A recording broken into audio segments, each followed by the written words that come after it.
All right, and welcome to the Class 2A State Championships for the Iowa Youth Rugby Association Boys Spring Season. We've got some great matches going on here. I'm Mr. Gray. We also have two other boys joining us. Yep, Philly V's here. And Gimli. All right, so we are going to get started here at 6 p.m. We have up first Cedar Falls, the ¡1 team in the state, is going to be playing against #8 seed Ankeny, and we have feedback. All right, it works. It works. The volume works. All right. So we're going to have Cedar Falls against Ankeny here at 6 o'clock. The second match will be #4 Southeast Polk against CR Washington, approximately at 6:20. Then at 6:40, #2 Fort Dodge will play #7 Urbandale, and then we'll round out the first round with #3 Waverly Shellrock against Des Moines Lincoln, the #6 seed, at 7 p.m. A lot of great matches here. Cannot wait to get started. Going to be a fantastic night. This Cedar Falls team, you know, they made it to the championship last year, came up just short in the very last seconds. They're looking for revenge. They want to get it done. Then we also have Ankeny sneaking in as the #8 seed. They're ready to make some noise. They finished the season hot, ready to go. Philly V, what's your take on tonight? Thoughts? Yep, so last time these two teams faced each other, it was a little bit of a steep score favoring Cedar Falls. The Ankeny, though, since then has been pretty hot. They've been winning matches. They are finding their stride, so I think it's going to be a lot closer match, but I'm going to probably predict that Cedar Falls is going to slip by with a pretty good win. Yeah, and we know both these teams are excited to be here. It's a beautiful night for rugby. It's right around 72 degrees, a light breeze. We do have some clouds, but, I mean, it's sunny. It's beautiful, and now we're going to have the national anthem here.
All right. Beautiful night for rugby, boys. Beautiful night. We have Ankeny Centennial.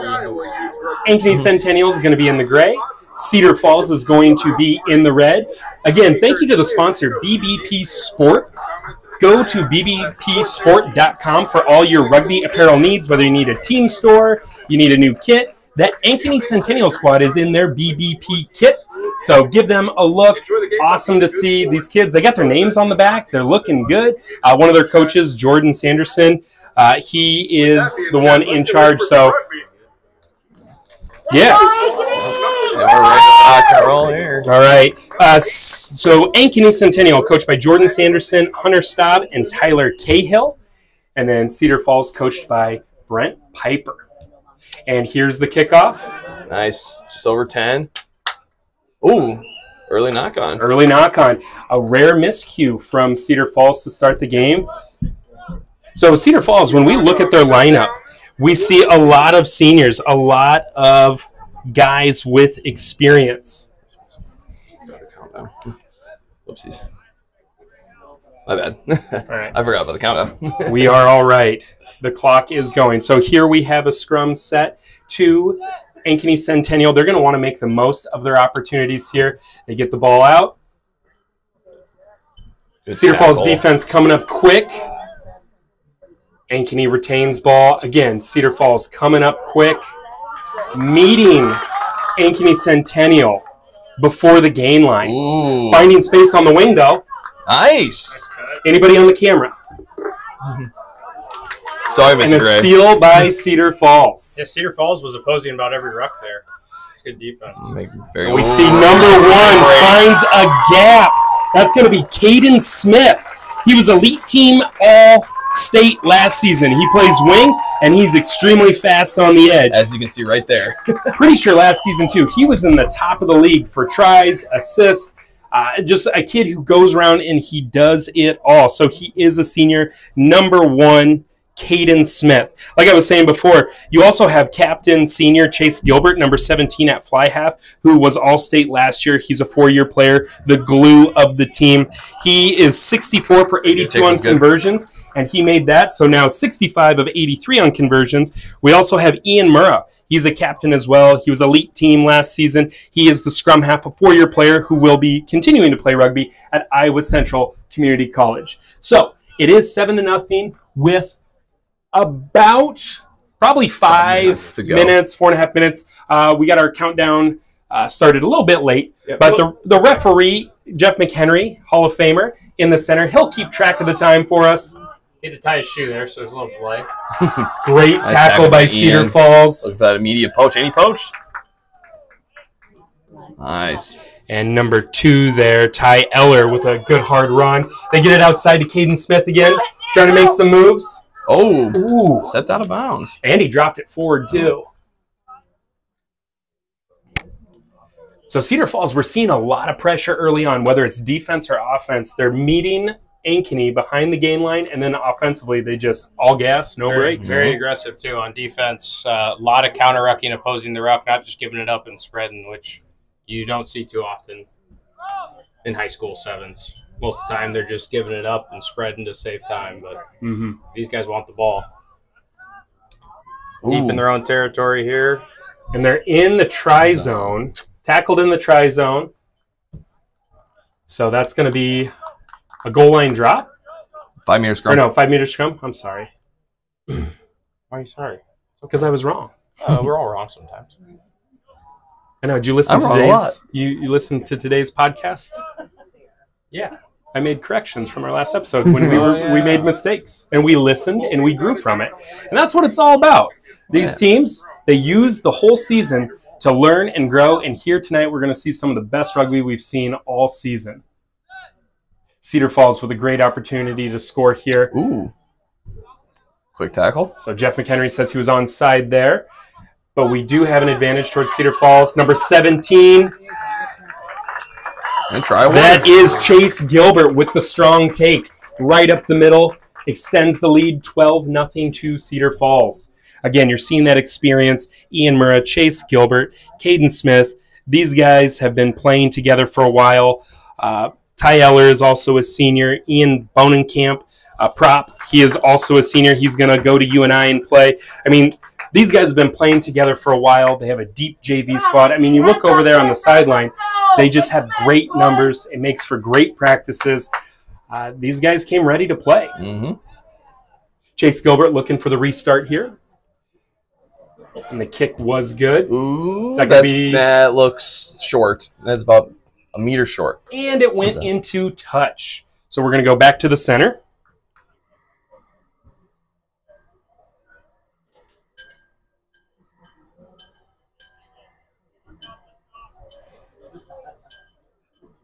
Again, beautiful night for rugby. Number 1 Cedar Falls against number 8 Ankeny Centennial. Centennial with the restart, and here comes that pressure.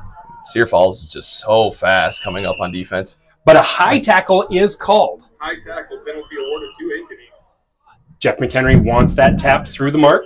And notice Cedar Falls is playing with a fullback. Some sevens teams, a lot of sevens teams in Iowa do not have that fullback because they're not really worried about the kick.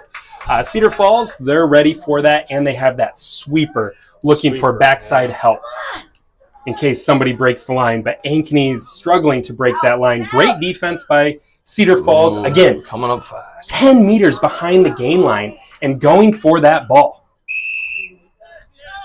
not releasing the tackle, penalty on Cedar Falls. Again, just being overly aggressive. It did cost them there.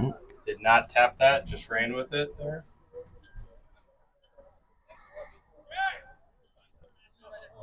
All right, so they're going to give it another go here. We're getting close to halftime. Has to release that from his hands. Interesting. Kicks it. Touch call. Nice kick. Very good. Yeah. So we're going to see our first line out here of the night. Also, too, in the chat, if you want to let us know if there's anything, volume or anything like that, let us know if there's anything we need to do to change to make the viewing experience better. So again, line out to Ankeny. Oh, just out of his hands. And Cedar Falls is off and running. They've got numbers on the boy. side. He's got some space. And there goes Caden Smith. You cannot give him any space on the wing because he will take it all the way. Second one of the day for him. Wow. That boy's fast. Just like they said in their lineup, he's fast on the edge. That's correct. Clearly. And you know what? Kick made. If when they handed me their roster, they didn't put that, I think we would have figured that out very quickly. So Cedar Falls is now up 21 to nothing. We'll have a 1 minute half. Back for the second 7 minutes. Wait a break. All right. So we are at halftime here. Yep. It is 21-0, Cedar Falls on top.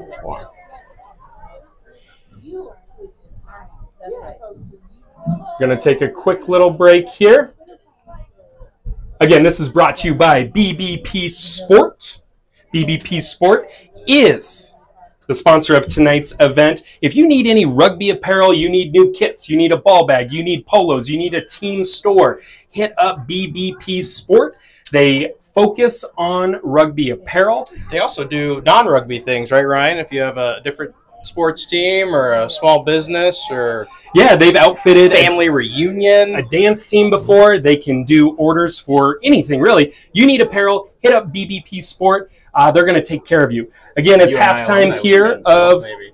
Cedar Falls versus Ankeny. Up next, we will have Southeast Polk against Cedar Rapids, Washington. That should be a good match, too. Will be a fantastic. Actually, every match is going to be a good match. Oh, yeah. All right, so the teams are returning to the field. Gimli, your thoughts on the first half. What does Ankeny need to do to get back into this? They just need to – they really need to break the line on offense, Ryan. They're getting pretty stagnant. You know, they're holding on to possession, but they're going backwards. They got to go forwards. Simple as that. And defensively, they just got to cover that wing, not let that boy get the ball again. Definitely.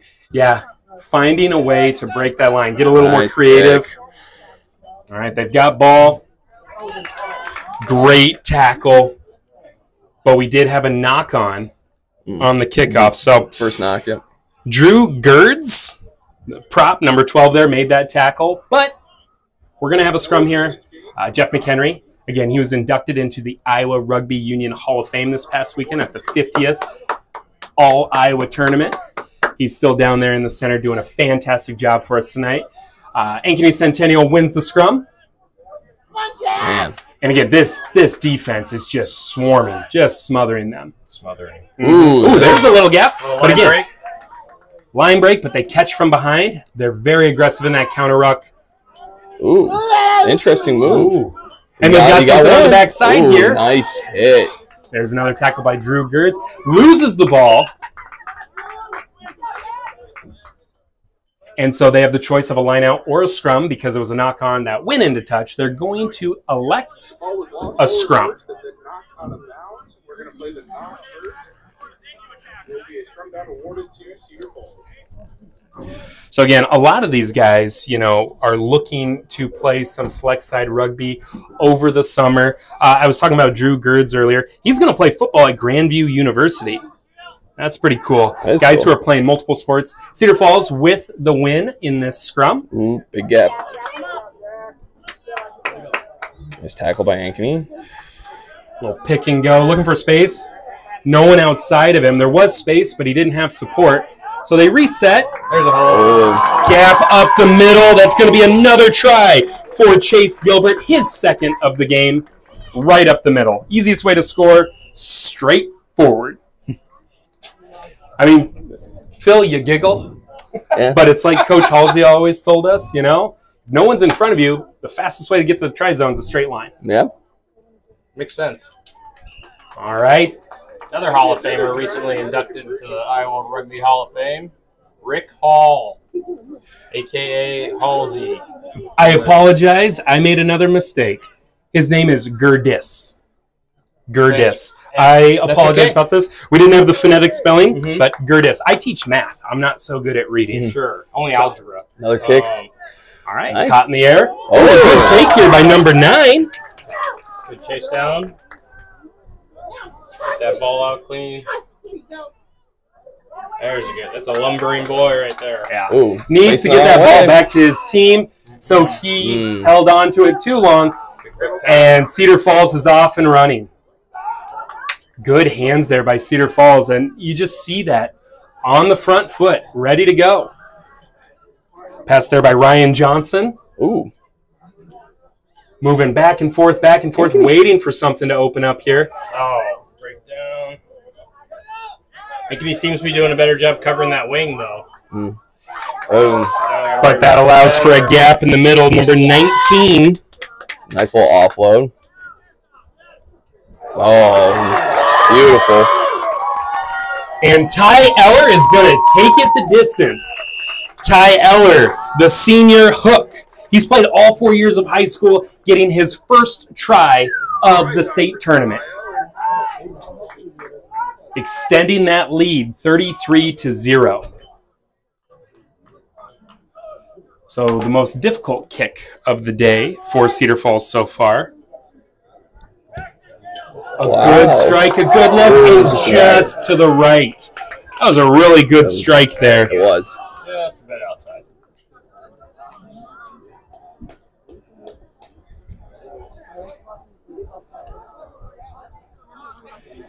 So with just under 3 minutes left to play, it's 33-0. Cedar Falls has the lead. Cedar Falls undefeated on the year, 12-0, coming into this tournament. Oh. Their last loss was in the state final last year. Looking for revenge, looking to finish the story for a few of these seniors who've been around for 2 to 4 years. Ooh. That's a dummy. Ankeny still fighting every single bit of the way, looking. Oh, and here we go. Here's the line break. And that's number 7. And try one. You know, that's what I love about rugby. Doesn't matter how much time is left. Doesn't matter the situation. You're going to play to the final whistle. A lot of pride there. You love to see it, Ryan. Love to see it. I do. That's why I got so excited. That's awesome. You know, hey, you know, the score, it is what it is, but Play hey, to the whistle, yeah. I'm going to get mine. I got to go. We got to make something happen, you know. Sevens is a crazy sport. Love to see it, and that's the thing, too. As we move in tonight, and the kick is good. Great kick. Tonight we're playing for first place, playing for third place, and playing for fifth place. So after this first round, every team is still in play for at least either first or fifth place. So 33-5 with about a minute left to go.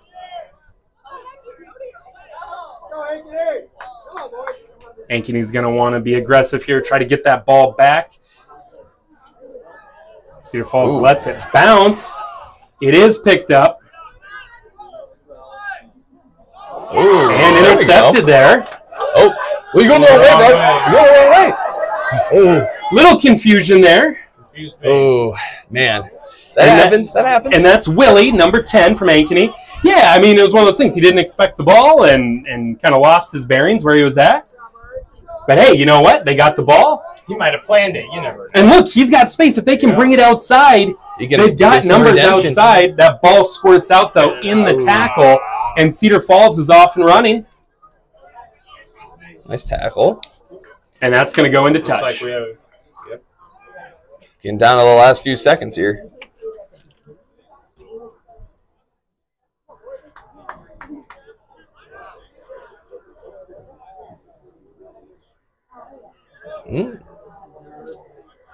Who's gonna go? Let's see. Somebody's got to roll that ball. Oh, interesting. That was won by Cedar Falls. Be the last play of the game. Falls on the turf. Takes a Seattle Oh. bounce, and there's some daylight. And that's Number One man to 19. beat. And that's a try awarded. Up to 38 now.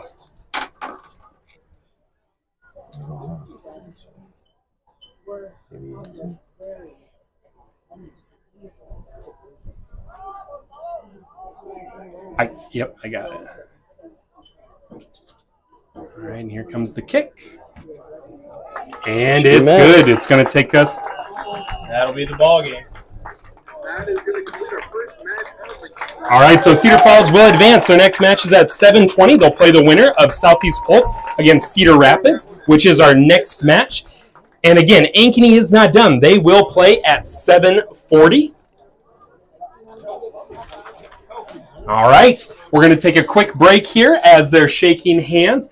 Our next match, like we said, will start in just a couple minutes here. Southeast Polk against Cedar Rapids, Washington. Don't go anywhere. We'll see you soon.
Oh man, this is great. This is so zoomed out.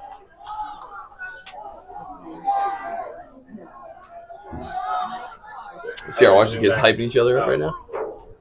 Are we good? We're super Yeah. zoomed in. All right. Oh no. Well, thank you for joining us here. Again, Cedar Falls with the 40-7 victory over Ankeny. Up next, we have Cedar Rapids, Washington in white. Southeast Polk will be in black. Andrew Ridgway is going to be the center referee. Phil, what are you looking forward to in this match? Let's take a look at the trophies, too. Yeah, so, it's going to be 4 versus number 5, which is, probably going to be the most competitive. Well, it's going to be one of the more competitive matchups of the day. The both teams are fairly close to each other in rankings. Yeah, it's going to be a really interesting, fast-paced match, I feel like. Very, very physical, for sure, too. All right, so the Let's get on kickoff the is game. coming. Kickoff is coming. Cedar Rapids, Washington again with the 5 seed. Their best season in program history. The best record they have had. They kick off. They are in white. Southeast Polk with the ball in black. Our state champions from last year. And they're off and running. Oh, line break right there. One more. Looking, but Got it. Nicely done. good offload there, and he touches it down. That's going to be a try awarded for Southeast Polk. Good team running. Was that number 3 there? Yes. Jesse Schumacher with the try. Jesse Schumacher with the try. Just way to get down there and just keep running and support. It looked like he was gone. Got, caught there at the end, but obviously his teammate staying with him. And the kick is good. So Southeast Polk, this is their first season without Cope as their head coach. Brett Wheeler. Brent Wheeler, yep. Yeah. He might join us in the booth here in a little bit, and there's the kickoff. So Zach Warren takes over as head coach. Joe White is assisting, and so is Ken Kenworthy. Then, for Cedar Rapids, Washington, we have Patrick Lawson as the head coach. His 9th year coaching. He started at Jefferson. 2nd year was at Marion. And then the last 6 years, he's been with Wash. Then Lucas Duheim, Ooh, look at that CJ Noak, Tate Sikora, and Zach Novak, all helping Almost got with that steal there. Cedar Rapids Wash. Maintain little possession, offload. little offload. Ooh. Got the space. He slow played it Obstruction there. right there. That's going to be a penalty in favor of South. Little obstruction. Never crossed the streams, right? That's ball carrier and teammates. Everyone's got to watch what we're doing here. You want to get behind your ball carrier, and as a ball carrier, don't run at your teammate who's offside. So we're going to have a scrum here. Reset us a little bit. Rather than a free kick on the second go. Which, if we follow World Rugby, announced yesterday that this will no longer be an option in World Rugby play. Right, so when there is a free kick, you cannot elect for a scrum anymore. Cedar Rapids Wash with a big push, Yeah. but Southeast Polk still maintains it. Oh, nice. Good There's the call to passing. Jace. One more Nice. on the edge. Nice look. That ball floated and it allowed Oh. Cedar Rapids to catch up. That ball's knocked forward. Cedar Rapids will get the scrum. Great defensive stand there by Wash. It looked like Southeast Polk was very close to scoring. They had some great momentum, but Wash played them tough, recovered from the overload, and we're going to have a scrum to Cedar Rapids Wash. I'll tell you what, this is a great crowd tonight. The crowd is filling up. The stands are just about full. And Cedar Rapids, Washington wins the scrum. Trying to And they're push the moving. edge. They get it to the edge. Oh, He's wow, got the this corner. pass. Can he beat them? He's got Jace chasing him. Oh, Oh, It's a good. what Good a play. wow. Fantastic play by Cedar Rapids. That ball, that was a team try right there. They win the scrum. The defense, first of all, gets the knock on. They win the scrum. The ball goes through everybody's hands. It ends up in number 7's hand. That is Lavelle Dawson. He is a senior. It's only his 2nd year playing. And you know what? He said before the game when we talked to him, his favorite food Version good by Wyatt Young. is oatmeal. Oatmeal? Ooh, Mm-hmm. he's a healthy boy then. Yeah. Lots of protein gets you through the day. So yeah, Those don't have a lot of protein. Quicker, well, you can add some peanut butter protein. Or, Yeah. That's crazy. Oatmeal? satisfies you. It's actually big in foreign rugby, but they call it porridge across over the pond, Phil. Porridge. Yeah, no, I asked the coaches to get some fun facts, or like if kids are going to play in college, and some of the coaches just let the kids come up with their fun fact, and his favorite food is oatmeal. I So love it. I mean, yeah. yeah, it's different. That's for sure. learn a little bit about our players. And again, that's what I love about sevens. They have their backs against Good the wall, luck, get and then some they space just go here. 80 meters for Ooh, the try. that's They a have one 2-on-1. man to beat, and they got some space. Nice Oh, job. wow. Oh, nice. Way Good there. team rugby by Southeast Polk. Being patient. Not trying to force anything here. Hello? Ooh. Yeah, so that was a little forward. Yeah, and the crowd agrees.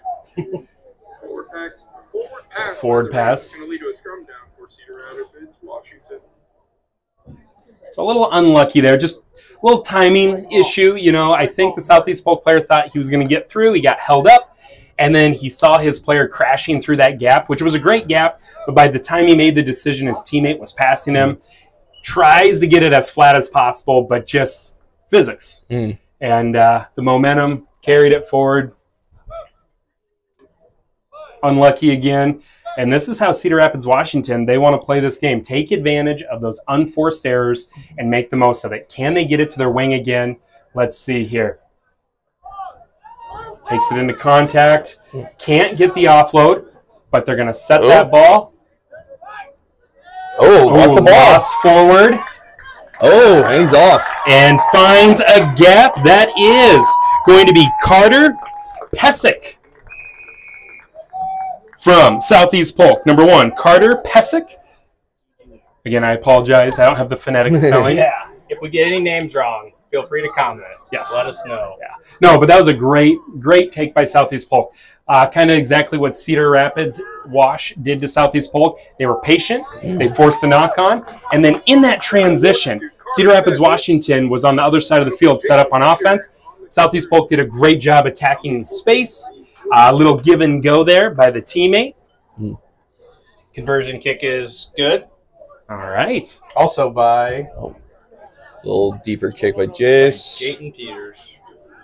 So 14-7 with about 30 seconds left to go. Andrew Ridgway, our center referee, he has the time. So again, the time you see on the screen is just kind of for reference. A little offload there. Southeast Polk just swarming them. But they're not wrapping up the arms. So Cedar Rapids, Washington is keeping it in play, but they can't find any space from it. Oh, and a cherry pick for a try. Number 10, Titus Neely with the cherry pick. He read that all the way. He takes it to the house. That's going to be another 5 for Southeast Polk. See that forward roll for the touchdown on there? Wow. Getting a little fancy. I would have hurt myself doing that, for sure. It's completely legal, though. You can always dive if you're going into the try zone. Only if you're going into the try zone. Phil, we can't afford you getting hurt anymore. So Me it neither. is halftime. Southeast Polk is up 21-7.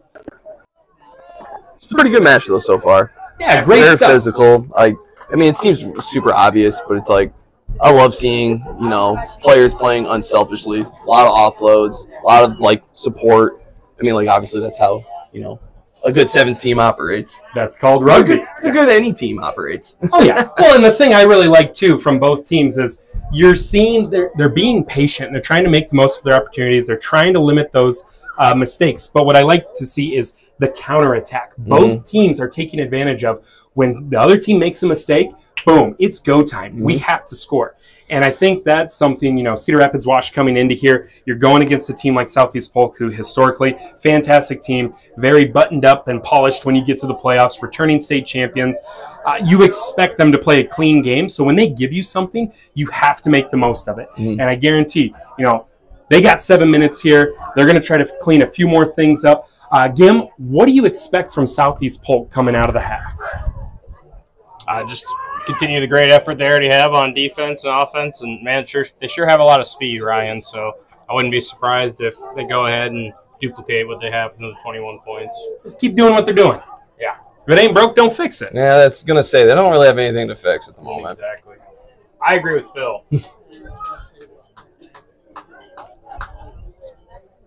I agree with Phil. Yeah, we're not muted. Form your own opinion, Gimli. I'm just kidding, man. You're all right. My opinion is that I agree with you. Yeah. Fun fact, that's what I told Phil the first 60 episodes of the podcast. Stop agreeing with me. Well, you say a lot of good things, Mr. Gray. Thank you. But you know what? I'm gonna stop agreeing with you on most things anymore. No, that sounds good. And so that kickoff, interesting. Southeast Polk goes low. And I kind of like that strategy because sometimes you try to catch that or you try to field it straight on. It can lead to a knock-on.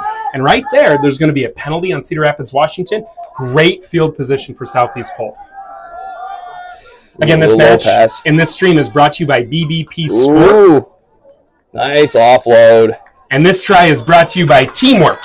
And number 1, Carter Pesic. Again, second one. Second one for him. Great effort here. So Southeast Polk, the low kick kind of throws Cedar Rapids off. And then the penalty, short field, and they make the most of it. Southeast Polk does. And that kick is good. So now we are at 28-7. Rams strike one first in the second half. That's going to be Carter Pesci with a try. And Jake Peters with a kick. And like I was saying, this is brought to you, the stream is brought to you by BBP Sport. If you need any apparel, rugby, or any other sport, get a hold of BBP Sport. Another deeper kick, hits the ground a few times. When it hits the ground, it lets the defense come up. And here we see Lavelle Dawson fighting for it, but he loses that ball on contact, as Phil said. And it stepped out of bounds. We're going to have the initial knock. Yep. Say Andrew Ridgway, center referee. He's doing a great job being consistent, controlling the game, allowing for a great platform of high school sevens rugby to be played.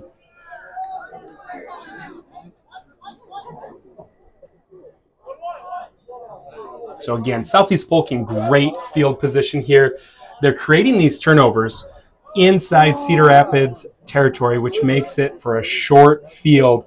They don't have to work as much to try to score. But Ooh, Cedar Rapids lost Wash with the steal. Great tackle by Southeast Polk.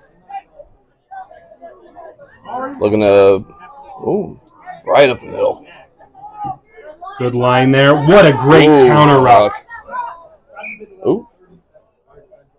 So he blows that ruck up, but he's in the ruck. So that's going to be hands in the ruck because he was still engaged when he tried to reach down for that ball. Quick tap by Wash. Nice little step. Two-man tackle. Oh, lost the ball forward. So Southeast Polk's going to have the that's ball. going to be a forward pass. Go off the initial knock. What was the original knock? Yep. Yeah. So again, about 4 minutes left.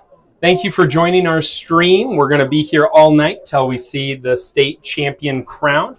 We are the B-Side Boys. You can check out our podcast, new weekly interviews every single week, sometimes 2 episodes a week, sometimes no episodes a week. But you can catch us on Spotify or Apple Podcasts. We thank you for joining us. Scrum to Southeast Polk. And they're going to go weak side, but through his hands. Oh, still maintain possession. Slide. Oh, he's taking the edge. And that's going to be number 9, Jayton Peters. Wow. Jayton Peters with the try. Wow, way to recover from that.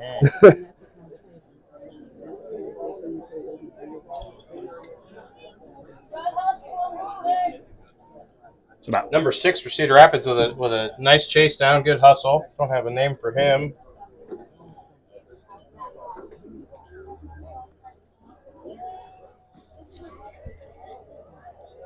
And the Beautiful kick. Oh, kick. good look. Oh, it's off the crossbar. Just a little short. Oh, man. So 33-7 our score with under 3 minutes to go here.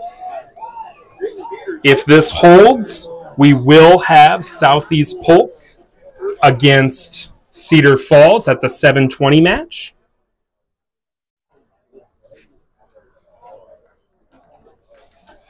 So the restart kick here by Southeast Polk. We do have some substitutions here.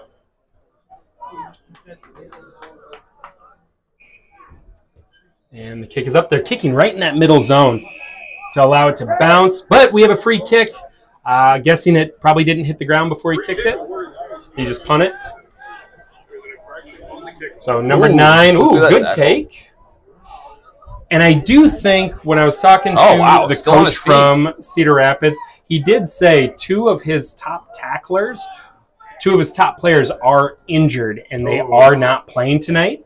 And so I wonder, if that's something we're seeing here. They have young guys stepping up into new roles. And, they're fighting the whole way. Here goes number 2 on the edge. Oh, just got him caught. Caught from the side here. Quick to the breakdown. Getting a little messy. Let's see what they call. AR was holding their flag up. I believe he's out of bounds. Yeah. That should be CR's ball. A line out. That ball is going to be taken into touch by the Rams. So they'll line out on Good call, Phil. About a minute to go in this match. Southeast Polk 33, Cedar Rapids Wash 7. Ooh, and a steal by Southeast Polk. Oh, looking for an offload, but the support wasn't there, but the support's there for the ruck. Looks like they've got numbers on the edge, but with that ball hitting the ground, Cedar Rapids is able to flow over. Spinning. Thought we were going to maybe see our first maul for the night. And getting close. Looks like they might have... Ooh, look for that. Oh, he's just going to take it himself. Oh, just good idea. The ball stays in. Oh, man, right idea. Puts it out in front of him, but the The receiver could not catch up to it. It was just out of reach by a fingertip. Ball stays inbounds, but I think we have an AR said that he hit the line on the way out. So it's going to be a line out to Wash. Down to the final seconds here. Should be the last play of the game. Ball's won by CR. Oh, he's off and going. Oh, nice line break. Wyatt Young, their top scorer for the year. Wyatt Young, he's a fantastic player. His mom inspired him to play rugby. Love to see him playing to the last whistle. He's a kid we're going to be seeing. I'm pretty sure he's going to play selects. He is currently a junior. Wyatt Young from Cedar Rapids, Washington. That is a name you're going to want to remember. Missed it wide left. That is game. All right, so final score, 33-12. Southeast Polk moves on. They will face Cedar Falls at 7:20. What did Wash have again? They had 12? 12. Yep. 33-12. All right, our next match, we're going to have Waverly Shell Rock against Des Moines Lincoln.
Mike's on. All right, so we actually have Fort Dodge against Urbandale in this next matchup. I apologize. Had that out of order. So we have Fort Dodge in their brand new Harlequin-inspired, the four-square jerseys with the white, the blue, and the green. And then you have Urbandale in the black BBP Sport uniforms. Hey, there goes Gavin Peterson. Big hard runner, nice great offload. Nice tackle, though. And a little give and go. Good offensive play there by Fort Dodge. They're being patient. Urbandale shooting up, and that's Carlos for Fort Dodge. Good take by him. No one holds on to him, so he gets up and he keeps running. All right, they started that match pretty quick. Yep. Yeah, Nice. we have to Sorry change. about that, guys. Yeah, we have to change our graphics midstream, especially with sevens. We're not able to preset. You never want to change midstream. Oh, big run. He's had two nice line breaks.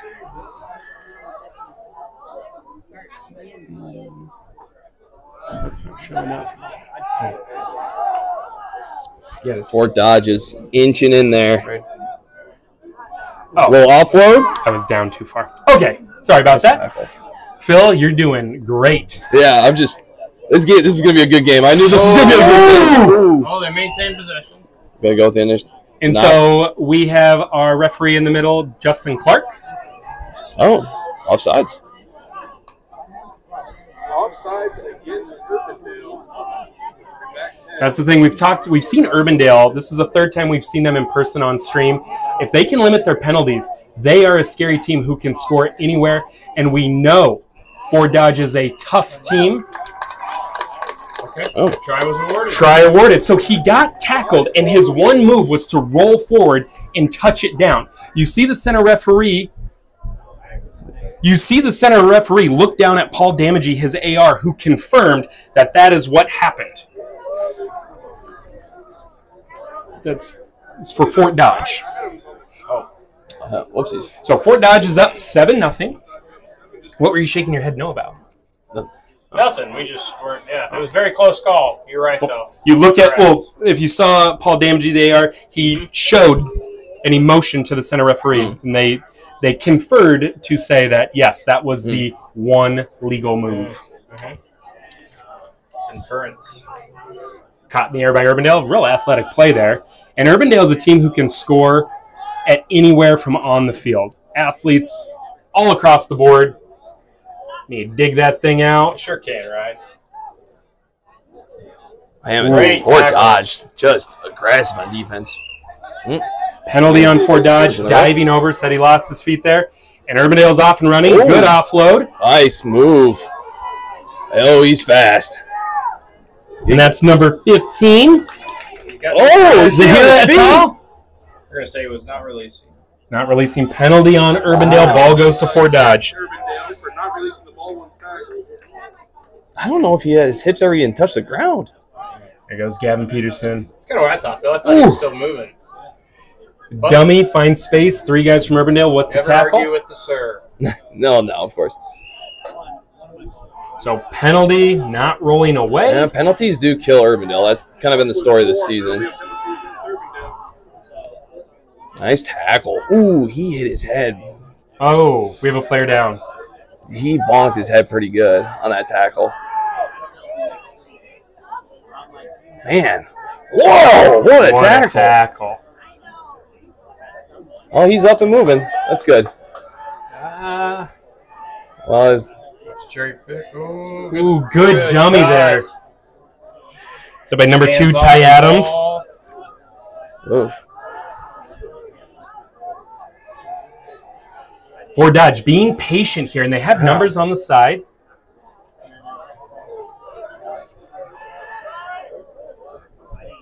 Great patience here by Fort Dodge. They're maintaining possession, and they're okay if they're just chipping away. Yeah, it was Good that offload. He's such a hard that's runner. number 1, Bo. Wow. Number 3, Zeke Pineda. Try awarded for You know what? Nope. These numbers on this list are incorrect. That was Drayton Miller. I apologize. The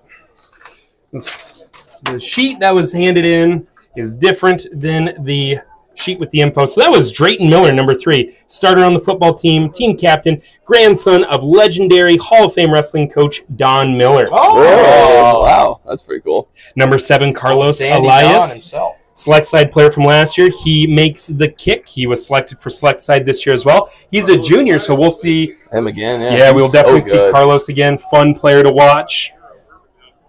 Yeah, that is Gavin Peterson there, number 1, 3-year player for Fort Dodge, starter on the football team, team captain. Just a great way to no quit. They just slow played it, Ryan, maintained possession, kept moving the ball down the field. Ooh, that's going to be a knock They forward. capitalized. Yeah, that's what I love about this Fort Dodge team is they're just patient, and it eats up the clock too. Mm-hmm. So the knock on by Urbandale is going to give Fort Dodge the ball around the 32-yard line. A minute and a half left. Our clock might be a little ahead or behind. You can see split backs. 1 on the weak side, 2 on the strong side. No, got the ball out. And they've got numbers. Clean scrum. Ooh, nice hard run. Jesse Egley. Great take by number 10, brother of Ben Egley, 2-year select side player, Oh. 2-time Number wrestling 4, state qualifier. Good pick and go. Isaiah Caldwell, first 4-year player in Fort Dodge program history. Oh, So so a penalty. again. And that's another try. Try awarded. Looks like number 5. Number 5, that's Bo Cowell.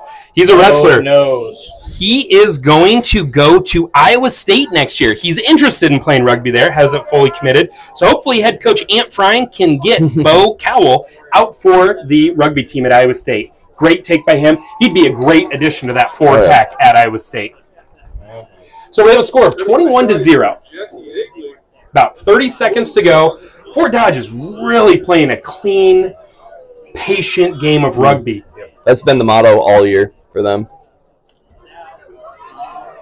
Good high kickoff. Ooh. Ball's dropped, but backwards.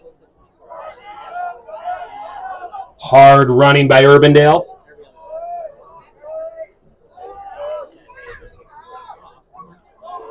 Good clean tackle. That ball's set. Urbandale's looking to go. Fort Dodge shooting up. Oh, looking to push that edge. Can he get the corner? He got it.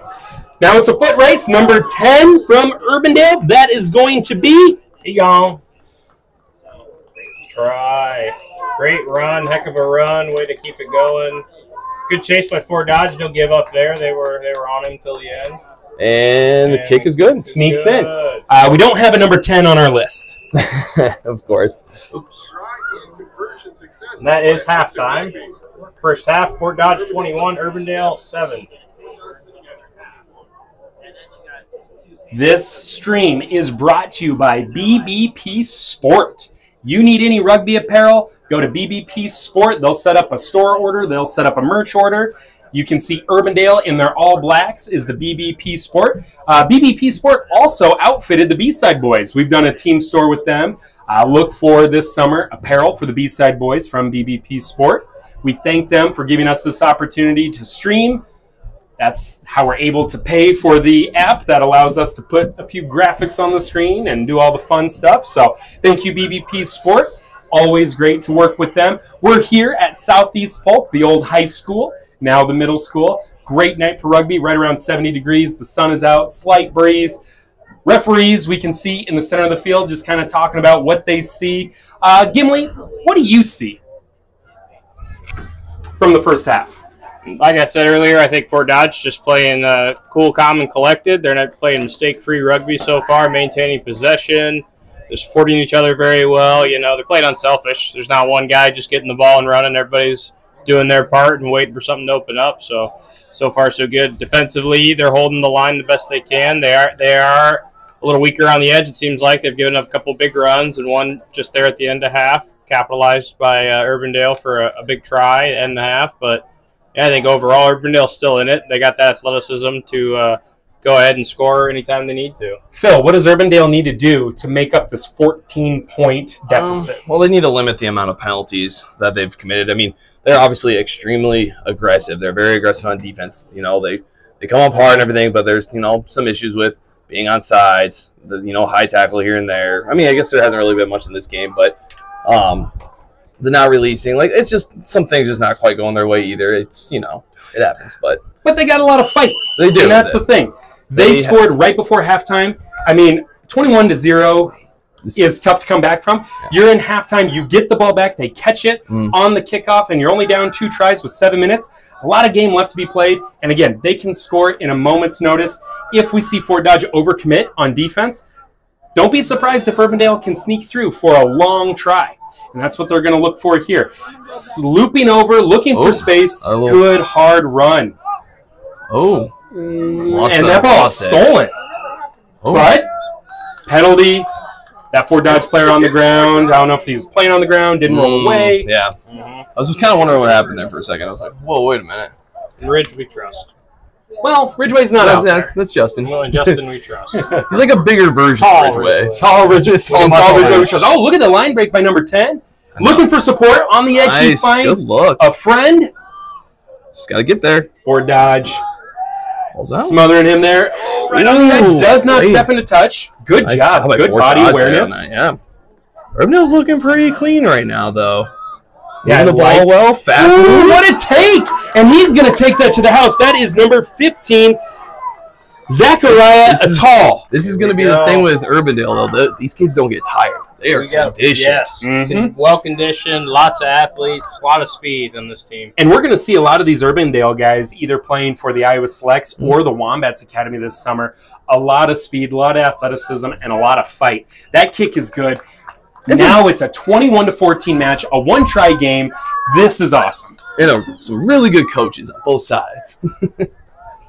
I like them.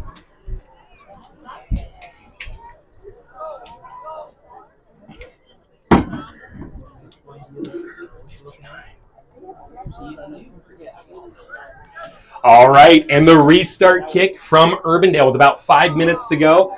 Love the intensity. Coming out of the halftime speeches, Urbandale comes out hot, motivated, with a Ooh. great game plan, and tackle. they executed. Now we got to see what they do on defense. And Fort Dodge, will they remain calm, cool, and collected and just play their game? Good hard stepping, slipping through. And almost the whole team for Urbandale is in on that tackle, but they are spreading. Ooh, you could hear that hit from here. I think Fort Dodge just needs to get that ball all the way out. And they've got numbers. Yep. Good take. Great tackle. Wow. Ooh, And that now is going to be a penalty. You hands in. could hear the referee.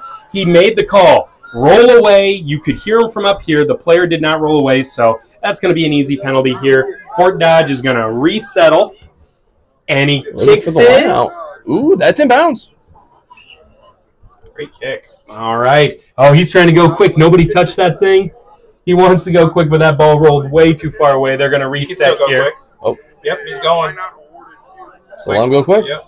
Yeah. Ooh, they got an overload There over is no there. mark in this. You have to actually be there and touch the ball, otherwise they can go quick. Unless In they have seven. two players from both teams at the lineup. I don't know. Yes, that was at a referee's conference call last year they talked about. Wow, Urbandale's coming up hot. Go. Offsides. So again, another penalty, another miscue. Good take. Oh. And he's going to get through to center that too, make that an easier kick. That was number 10, Jesse Egley. That was a great pick. Again, two-time state wrestler qualifier, brother of Ben Egley. He's only a sophomore, so we're going to hear his name for the next few years for Fort Dodge. Love these kits from Fort Dodge as well, with the Harlequin design, It's very the colors. Yeah, very cool. Only team in the state with a design like that. Whoever designed those, he has a really good eye for rugby kits. Is that you, Mr. Gray? Oh, it was you, huh? Yeah, Tom Okay. asked me to help him. Okay, I thought you were talking about Tom for a second. I'm like, okay, yeah. I mean, like, I mean, technically, the Harlequins would have been the first, but it's fine. Nah, I reached out. Tom reached out, and he gave me a cool quarter zip for helping him. They look awesome, and they're the only team in the state with this design. Now Fort Dodge has a 2-try, 2-conversion lead, 28-14. 2.5 minutes ago. Nice Great kick. kick by Carlos, and a great Nice. restart for Fort Dodge. They're going to keep possession. ooh, yeah, Diving over. He wanted that ball so bad. Quick tap. Carlos is off. Oh, I like the idea where he cut back in. It created a gap, but Urbandale covering up the arms so he couldn't offload. Great tackle. This is great rugby by both sides right now. Good. Urbandale He's trying wants to get that out. ball so badly. Fort Dodge is going to try to slow it down. Oh, lost the ball forward. Lost it forward, looking for the edge. So Urbandale with the advantage. Ooh, that was a little high on the pass. So Get the initial knock. Yep.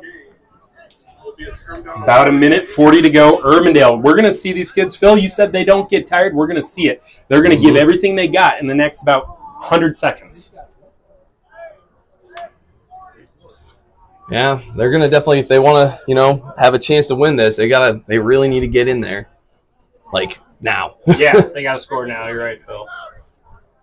They've already shown they can score towards the end, too. So they get one in here. Get one more to end the game. Ooh, big push by Fort Dodge in the scrum. What do we got here? Little messy.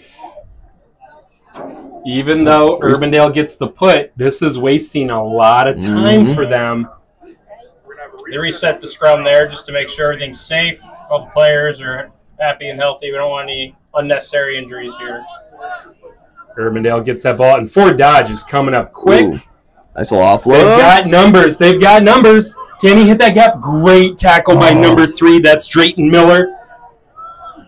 Urbandale retains ball. Ooh, low ball. It's a foot race for the ball. Ooh, it's a little Looks like sloppy. advantage to Urbandale. But Urbandale comes up with the ball, so we're going to play on here. Ooh, Nice. almost a Overthrow, but the skip. teammate is there. Good offload. Oh, He's got he's the up. corner. Now it's a foot race. It's a foot race, and how much time do we have left? Oh, That 5 is seconds. number 13, Braden Cowger. Braden Cowger, he's going to touch that down. He's got to kick it quick. Will they have enough time here? I think they might, Ryan. I think they might have time for one more play here. We'll see what the ref says. Yeah, remember, our clock is just a good guesstimate. Nice The kick. kick is good. It is 21-28, And that is the game. Wow. Fort Dodge, the winner, 28-21. Up next, Waverly Shell Rock against Lincoln. Wow, Fort Dodge is going to play at 8 o'clock. Urbandale playing for 5th now at 8:20. What a fantastic match from both sides. It's going to be the closest to number 7 seed match you see ever. Mm-hmm. I want to say all year, but it is the end of the year. That was a fantastic match. No quit in those guys. Final score 28-21. Just hit the -1 as many times as you can until it stops. Then hit the other -1 until it stops. Teams are shaking hands. So up next, we have Des Moines Lincoln in the all-black. They also have BBP Sport kits. BBP Sport is the sponsor of tonight's stream. One thing, it's kind of funny, Adam Falk, head referee in Iowa, he is not a big fan of, basically every team has all black. Yeah. So it's kind of funny, but the black, it looks so good. It does look We need good, to put dude. the camera on because they're going to kick off like right now. Oh, yeah, Lincoln's uniforms are so cool, dude. Yep. And then Waverly Shell Rock is going to be in the white with the black and gold stripes. It's very we Eric get Frana in the Frana. pink, center referee, looking good. So Such a again, handsome Waverly man. Shell Rock, they are our 3 seed, and Lincoln is the 6 seed. Both of these squads, fantastic seasons. Waverly Shell Rock, they lost their first 2 games of the year, one to Cedar Falls, one to Fort Dodge.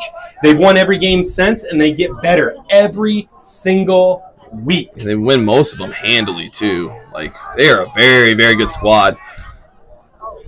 So the knock-on on Really the knock-on. opening kickoff, we're going to have a scrum to Waverly Shell Rock. Again, they're getting better every single week. Oh, a penalty now. Ooh, Not sure what that penalty was for, I missed it. but Lincoln gets the ball. Again, unforced errors can be a huge disadvantage. Waverly, though, did you see how flat that line was? That was beautiful. Mm-hmm. And you know you're going to get a physical team from Waverly. Oh. They're stout. They play hard. Adrian. Another penalty, though. It's very unlike Waverly to commit, very many penalties at all. To have 2 this early. Just tap it.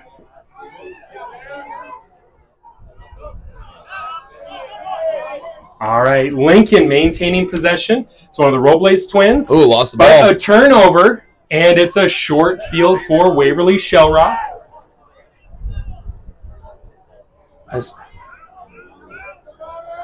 Ooh, Nice dummy. strong stiff arm. That's Camden Kramer, number 10 there. Cam and Charlie are the 4th and 5th Kramer brothers to be in Waverly Shell Rock Rugby. He was also a starter for football. That's Camden, like I said. He is a junior. Hold on. Yeah, the Kramers. You said 4th and 5th? Yeah, they've How had many boys are there? 100. I guess so. Wow. I don't know. There's a lot of names. There's a couple of Barons on this team. That's a name you should recognize as well.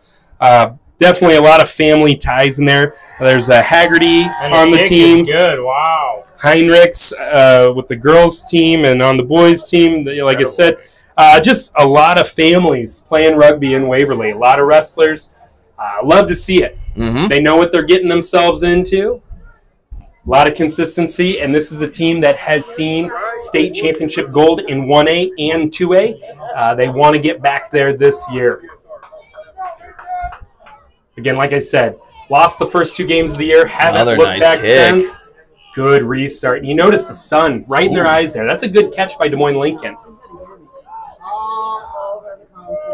And they're off and moving. Lincoln, some gritty players, a lot of athleticism. Ooh, gets it to space. Ooh. Great gap. Looking for one more on the edge. Oh. Oh, and a great try-saving tackle on the wing there by Waverly Shell Rock. The ball can be carried into touch by Lincoln. WSR out throw it. So a line out to Waverly.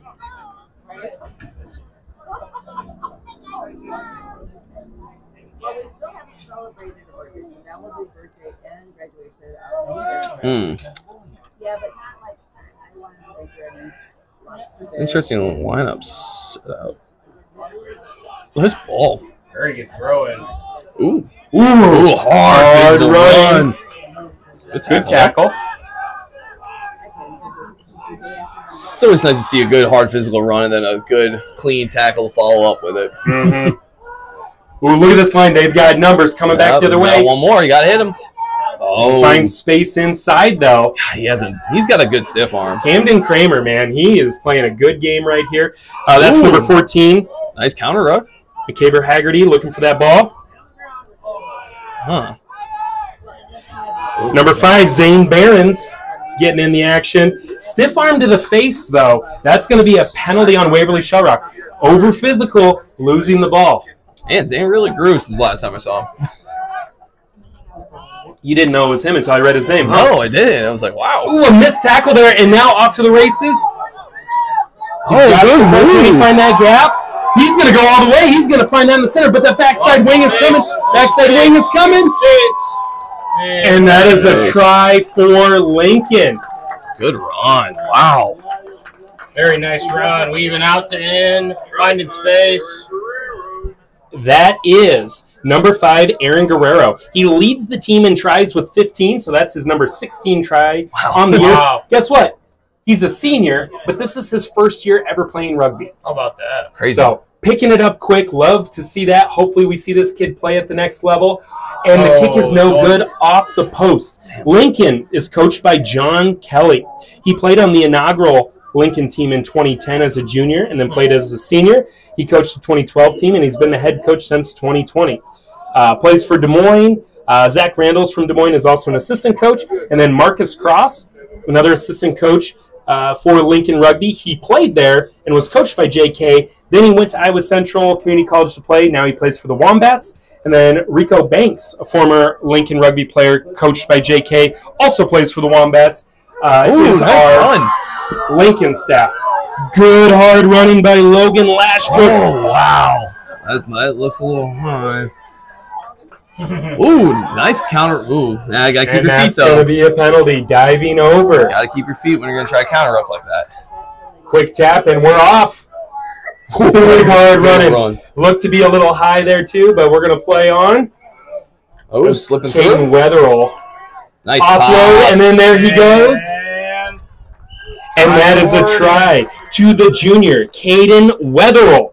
State wrestling finalist, was played gonna say, Iowa yeah. Selects U16 and 15s rugby last season and this year. watched So him wrestle on television there, BBS, where you could see Fort Dodge coach Tom McClyman was Tom there. McClyman in a suit, looking great. Well, also, the coaches for Waverly Shellrock, you have the head wrestling coach for Waverly Shellrock, Eric Wickham, Yes, sir. who's played for the Bremer County Bucks and played for the University of Northern Iowa. And then you also have Casey Hansen coaching for Waverly Shellrock, a longtime Bremer Buck, coaches the Iowa Selects, helps coach at the Rebel Rugby, a lot of high-level stuff. And they also, he helps with the girls program as Yep. well. Helps out at Iowa Central here and there at the Triton. Yep. Wears a lot of hats.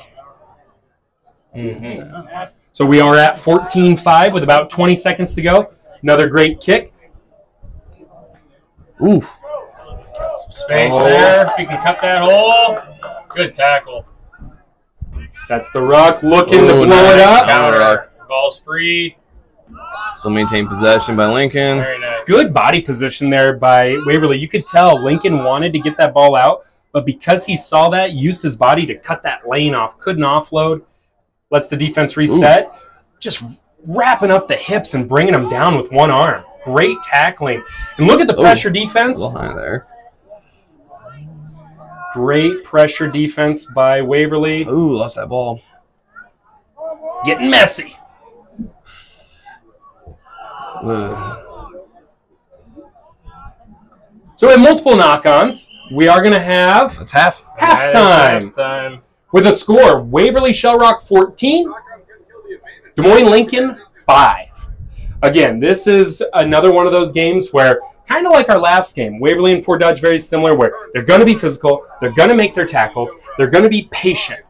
And then you have a team like Des Moines Lincoln, very similar to Urbandale. They're gritty. They can score from anywhere on the field. Look for more of that lightning speed, trying to change in transition. Again, this event is brought to you by BBP Sport.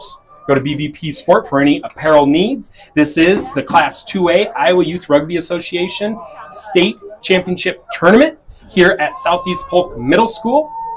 Philly V, thoughts on the first half? I mean, clearly a pretty aggressive matchup.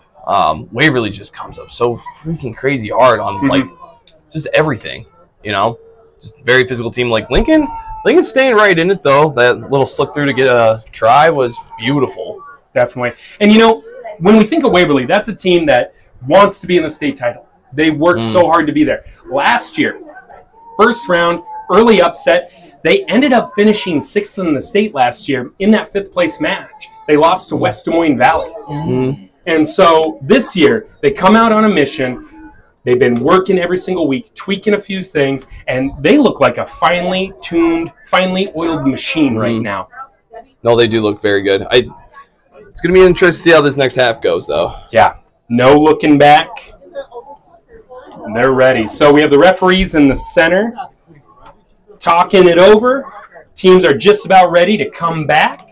We have 7 minutes of action in the first round. When this match is over, we will go directly into the second round. Cedar Falls will play Southeast Polk on the championship side of the bracket, and Ankeny will play at 7:40 against Cedar Rapids, Washington in the backside, fighting for 5th place. Teams re-entering the field. Eric Frana, our center referee. Eric Frana played at the University of Northern Iowa. He's been a part of the Cedar Rapids Headhunters, and then he has been with the Bremer County Bucks for, I don't know, 6, 7, 8 years? Somewhere in there, 9, yeah. Yeah. 9, I think, actually. 9, yeah. He was playing in 2015. Whoa, You're that the was math 9. guy. That's 9 years ago? Time is weird. I don't want to admit it was that long ago. All right, second half. Ready to get underway, and the clock is going to start here. Ooh, nice high Sure, kick. Brian. Right And- into the sun. That goes into touch. That should be Lincoln's ball. Yeah, line out to Lincoln. Hey, that is a restart that Lincoln not Needed, only yeah. wants, but they need. Mm-hmm. Be the aggressor here.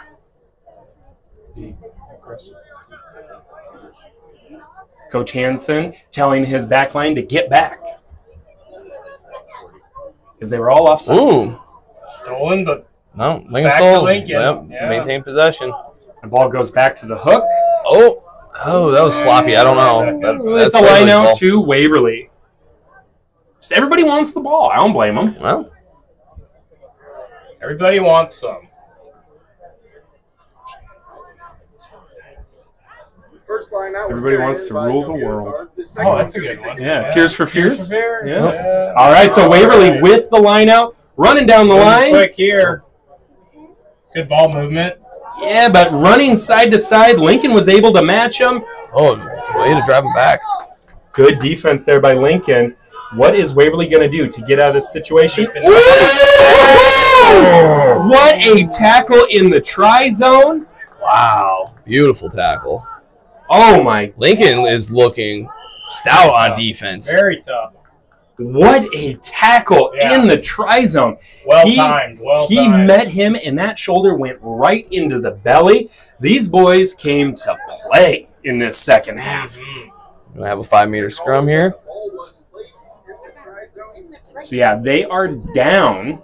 Represent only team representing Des Moines Public Schools in the state tournament.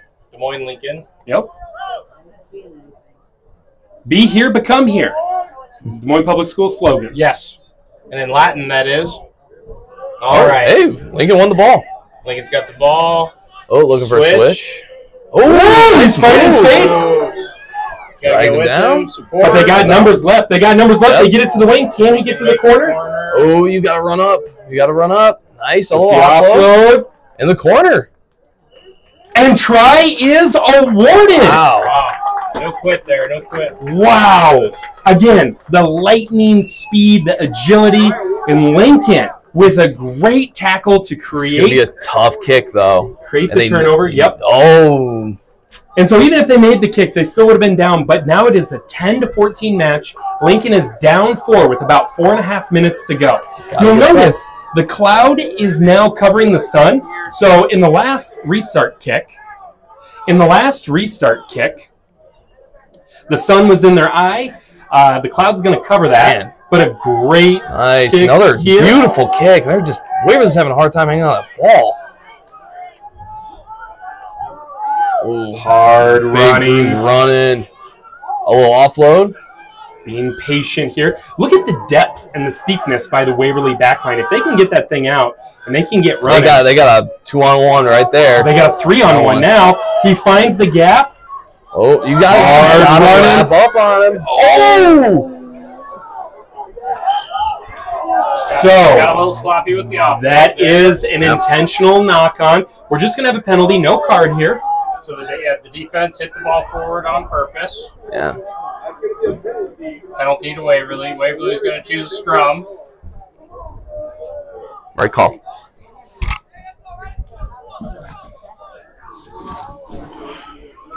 All right, big scrum here. Should be a scrum to Waverly. Yep. Cool. Substitution for Waverly Shell Rock. Penalty was for intentional knock. All right. Simpson. Ball's out.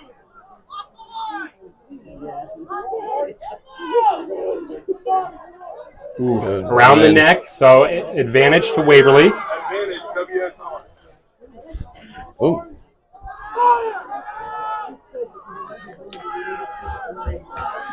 Ooh. Oh, No advantage game. Return to the site of the penalty. Oh, you gotta get back, Lincoln.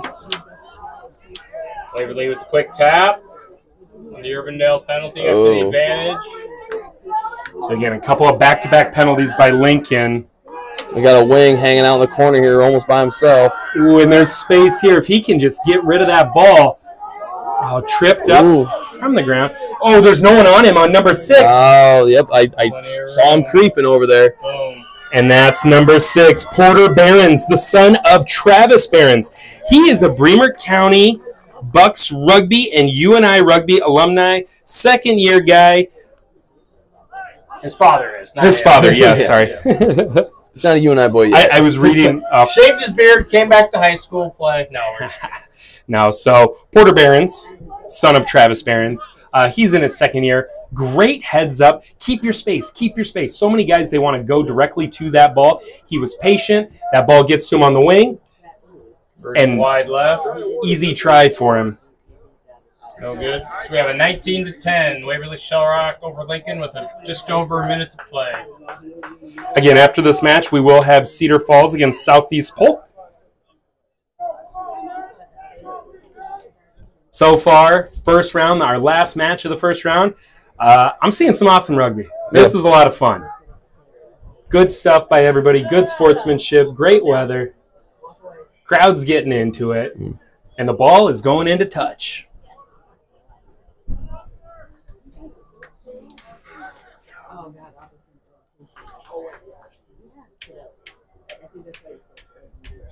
So again, under a minute here. Line out coming for Lincoln. They need 2 tries to win this game. Time is not on their side. And a lost the steal. All right, here goes Waverly, and they're off and running. Ooh. Wow, great Ooh. recovery on that. Ooh. Cale Dewey plays running back for the football team. Good take there. Lincoln still playing tough D, not giving up. Coming up hot.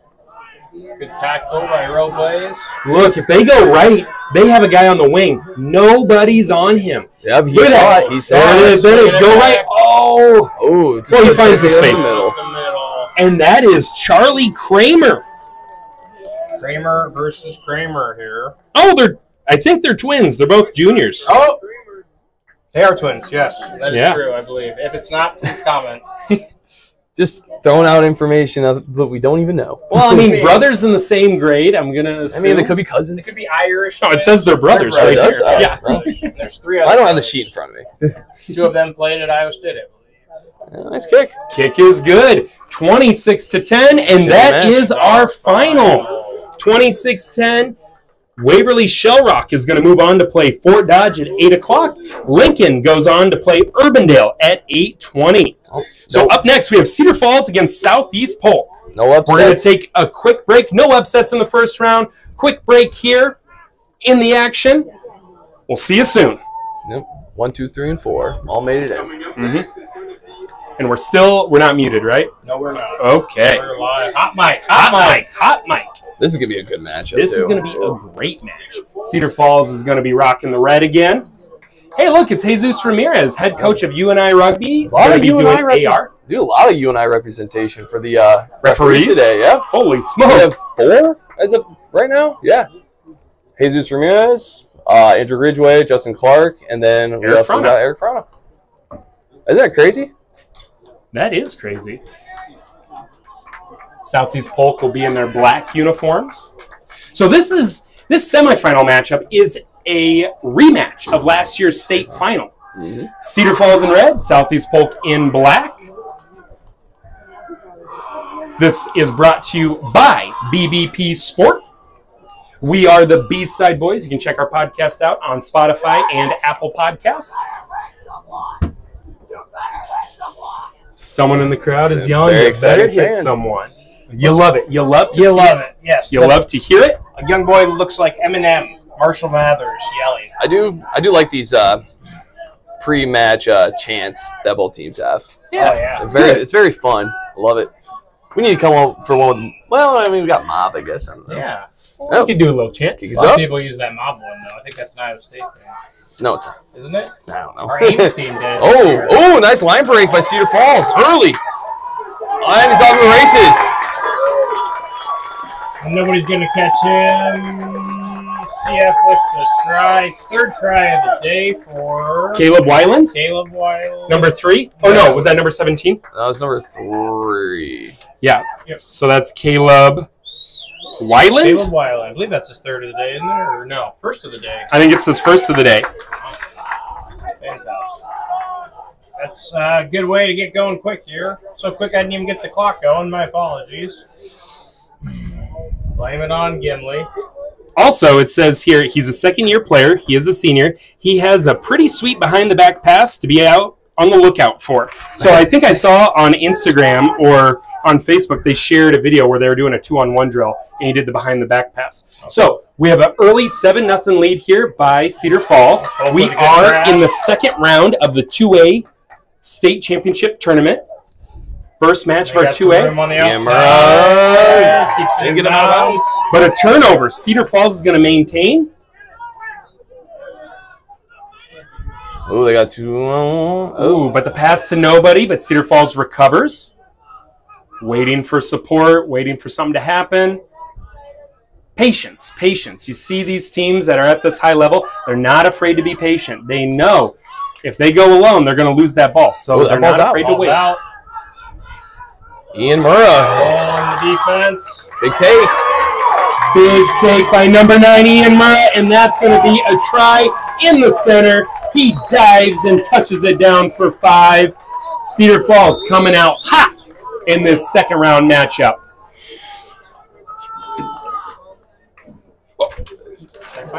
Okay.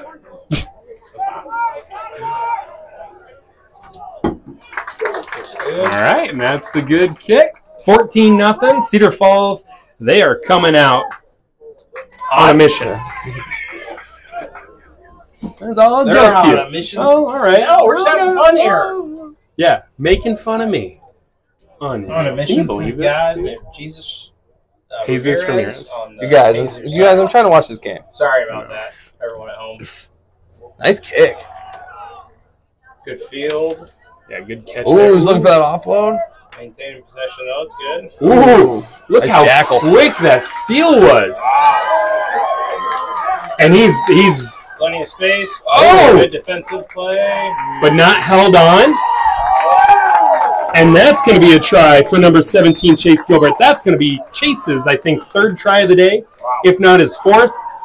This Cedar Falls team, they have speed all across the board. They have experience all across the board. You're seeing it here. We talked to Ian Murrah earlier in the season on the B-Side Boys podcast. We interviewed him, and he said this team was on a mission. Version is good. On a mission to come back and win the state title. They had such a sour taste in their mouth, losing to Southeast Polk in the final at the last minute. They have one goal, and you can tell they are locked in tonight.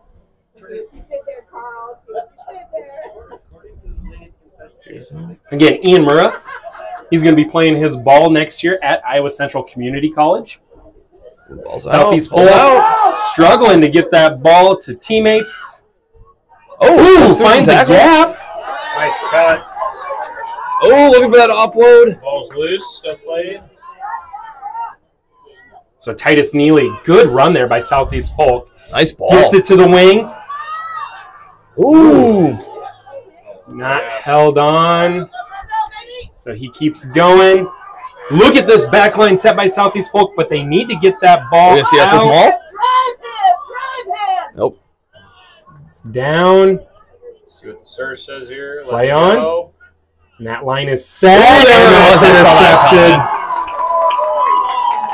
And Very Chase big. Gilbert is going to take it to the house. He read that thing all the way. Slow played it. Waited. Saw it coming. And takes it the other way for another 5. He's also going to kick it from straight on.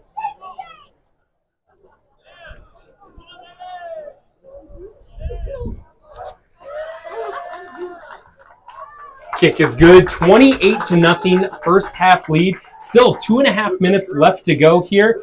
This Cedar Falls team, I don't see a weakness right now. No. Defense is coming up hard and together. Offensively, they're moving the ball well. They're supporting well. And anytime they get a line break, I mean, they're making the most of it, and support is following. Their kicks are great. I mean, we said Waverly Shell Rock looked like a well-oiled machine. This Cedar Falls team, I mean, if you want to call this a mistake here, this is the first one of the game for them. Kick off straight out of bounds. So they're going to go to a free kick at the center. But again, that's like the first So we're going to have a scrum down middle of the field. miscue, really, by Cedar Falls in the Yeah, whole really match. it is, yeah. Southeast folks put here. So just a recap of our scores from the first round. Cedar Falls won 40-7 over Ankeny Centennial. Southeast Polk beat Cedar Rapids Wash 33-12. Fort Dodge defeated Urbandale 28-21. And then Waverly Shell Rock defeated Lincoln 26-10. We're in the second round Spoke here. too soon on those miscues, bud. Ooh, and it looked like number 1 from Southeast Polk might have had He his might hand have up, hit it. or he might have hit his arm Ooh, nice as he was tackle, though. passing it. So hard to tell, but play on, says the referee. Cedar Falls is Ryan Gray defense. backed up. But they don't look shaken up at all. Oh, no. Good spin move. I mean, 4 defenders committed to this tackle.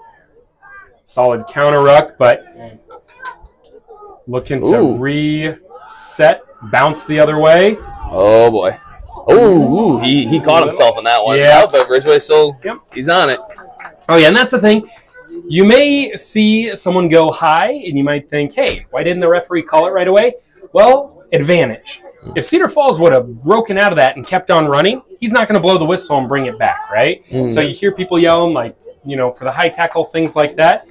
The referee's going to let the advantage play out, and if they don't gain advantage, he'll bring it back to the spot of the penalty. Cedar Falls kicks for touch for a line out. Their own throw. Not a very long kick, but he got it out of bounds. Well, a lot of tries come out of set pieces, so it's not a terrible idea. Exactly. I agree, Phil. Like I said, I agree with everything you say. Stop But I it. really do this time. I don't agree with everything. Oh, Oh, okay. And maybe the line out. It's going to be a Not knock five. forward. Nope, I don't believe I believe the ball was caught inside the 5. And that's halftime. That's halftime. So, yeah, Cedar Falls with a 28-0 halftime lead. I think Again, that's what he called there, wasn't it? knocked forward. I don't Knocked know. forward? It was Okay. knocked forward. Yeah. So, I agree, Phil. Well, it was. in the first half here, again, like we said, man, Cedar Falls, they are coming out motivated. They're coming out hot. All facets of the game, they are just in control. Yeah. Southeast Polk has a lot of work to do. to get back into this game, but also they're very capable. They have the athletes, they have the coaching, they have the ability to do it, and they have 7 minutes. A lot of time. I think he was straight.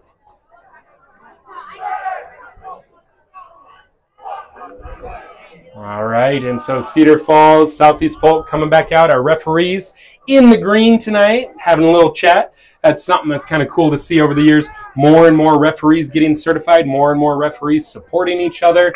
It's nice to have a team. You know, when they first started, referees, I mean, they were by themselves. They made a call. There was no one to look over to the side to be like, did I make the right call? And now they've got referees, you know, always in communication with each other to make sure the best game is called, always improving.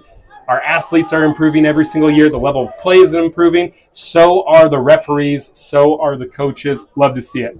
And the kick is off for the second half. Oh, there to catch it. Wow. Cedar Falls, Ian Murrah catches the restart kick, and they're about 25, 30 meters out. And they've got numbers. A little step. Oh. Can't quite get the offload, so they settle. Oh, nice move. Oh. No one there. I dribbled it off the ground. So knock on, going to be a scrum to Cedar Falls.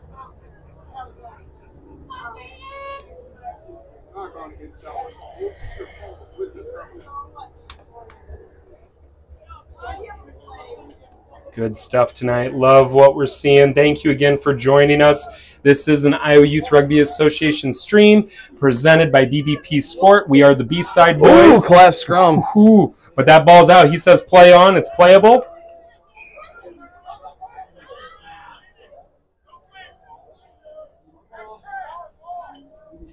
You hear the Cedar Falls coach. He wanted him to go quick, but a little reset here. Taps it, and here they go. Ooh. Ball hits the ground. It's a good bounce right to his hands. All right. Oh, and there goes number 17. Caught from behind. But he breaks through. Wow. And that is another try for Chase Gilbert. 33-0. Chase Gilbert, another try on the night. Fifth one? It's getting too hard to count him anymore. Yeah, we should write it down. Was that his third try in this game? I think he had 2 in the first match. I think that was his second in this game. Maybe his third. I'm Like with it's you. hard to keep track of them all. Yeah, he had 2 in. I was. Oh. Trying, Kick is no No good. good. That's a tough angle, but a good look.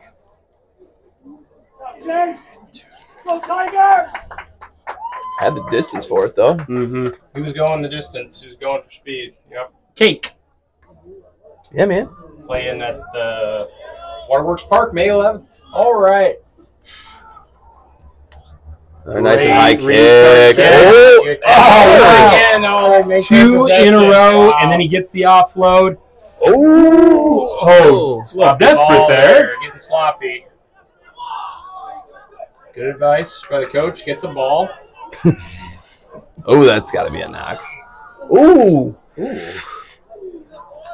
And that is a knock-on called by center referee Andrew Ridgway.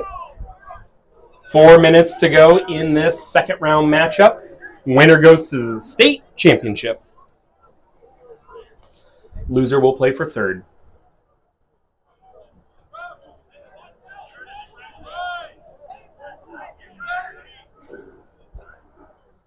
Oh, balls. Hey, really kicked the sucker out of out. the scrum. Good Always, pass. always scary in sevens when that ball gets hooked a little too hard. Yes. Mhm. But Southeast Polk, they retain, and they're running. No. It's be their time to make an offensive play right here. Oh, Loses that. his feet. Ah. No one's there for support. That's the issue, though. Oh, Might have been a lot. Okay. lost his feet. So, I mean, he was there. Cedar Falls was there to steal that ball, but he lost his feet, which turns into a penalty. Southeast Polk will have the ball. And they are electing off the penalty for a scrum. That is correct. That's what it appears. About 3 minutes left in this match. If Southeast Polk's going to do something, they got to get it going right now.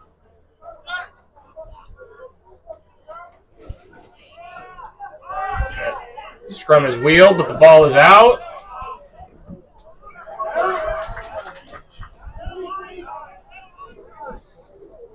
Both teams battling for possession.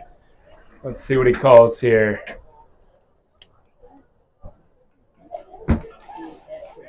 Not releasing, I believe, on Southeast Polk. Ooh, coming up hot. With the ball out. Slide ball, little forward on that. Ooh.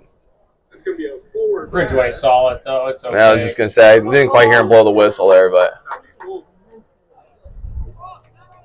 Scrum to Polk here. Just over 2 minutes left in the match. And again, our next match will be in that 5th place bracket, Ankeny against Cedar Rapids, Washington.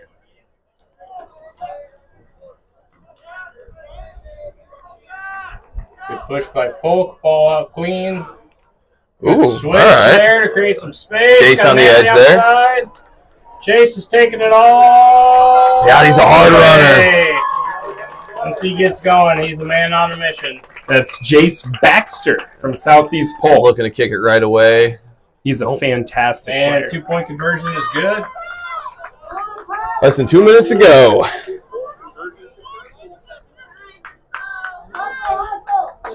Well, if any team, any program can pull a miracle off here, it's definitely a team like Polk, boys. So 90 seconds to go. Low, hard kick, but he catches that nice thing. catch. Ooh, nice ball. Just needs to maintain possession here, and I love the go forward, like catching that ball with your feet moving forward. That was a good hard take. Even though you got tackled pretty quickly, I love that hard line running, especially late in the game. Really break it open. Southeast Polk, good numbers on defense. Hard hit. Again, Southeast Polk matched up well, looking for a little offload. Good tackle. Ooh, still in bounds. Still in bounds. God, it sure is nice having, though, two ARs in these matches to help out Ridgeway with some of these calls. So Cedar Falls was not back 10. So Southeast Polk going to get the ball. On about the 15-meter line. we're going to take it quick here. Ooh, good little step. Nice tackle. Really good tackle. Oh, yeah. They've got numbers, but he takes it straight forward. And a quick try by Polk. Do you know what number that was? It's hard to read. 7, I believe, Brian. So Wyatt Gibson, if that is number 7. Try time. Wyatt. And kick is good for the conversion. I was going to say that's And match. that is time. Well, Cedar Falls got the revenge. They did. Cedar Falls with the revenge. They will be in our state championship match. Good on Polk for not giving up. Fight until the end. Southeast Polk will be in that 3rd place match. They will play the loser of Fort Dodge and Waverly Shellrock. Cedar Falls moves and advances to the state championship, and they will face the winner of Fort Dodge Waverly Shellrock. That will be our main event of the night, the last match of the night. So up next, we have Ankeny Centennial and Cedar Rapids, Washington for a chance to play for 5th place. Great first-round matchup there. Great first semifinal match. Cedar Falls with... Hi. Are you bothered to broadcast or anything? We're live here. I had Yeah. a great idea. I thought maybe for one of your podcasts. Yeah. Des Moines Old Boys, we meet at Sully's for steak night on Thursdays every now and again. Buy you guys some steaks, you come in, set up. We can record about, the history of rugby. We can maybe get some of the old boys to come in and start at the club or something like that. Yeah, no, that sounds great. I love Sully's. It's down the street from my house. Yeah. We like meat. Yeah, no, she's down. That sounds great. No, yeah, no. Right, Ben. Yeah, no, send us a message. We'll set something up. Okay, right. Yeah, that'd be awesome. Thank you. Steak sounds good right now. Yeah, it does. Dang. All right, All right. Sorry for that break in the action. We're getting back here. Cedar Rapids, Washington, going to be in white. Ankeny Centennial is going to be in the gray.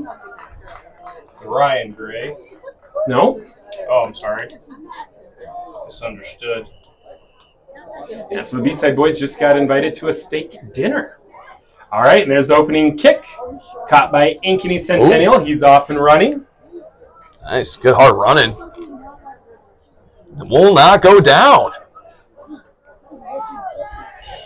Ankeny Centennial in their BBP Sport Oh, knocked it forward. kits. Great hard line, but he just can't hang on to it.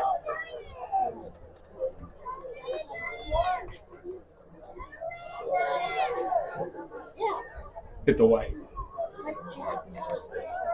All right. So again, this match is to go into the 5th place match. Winner goes for 5th.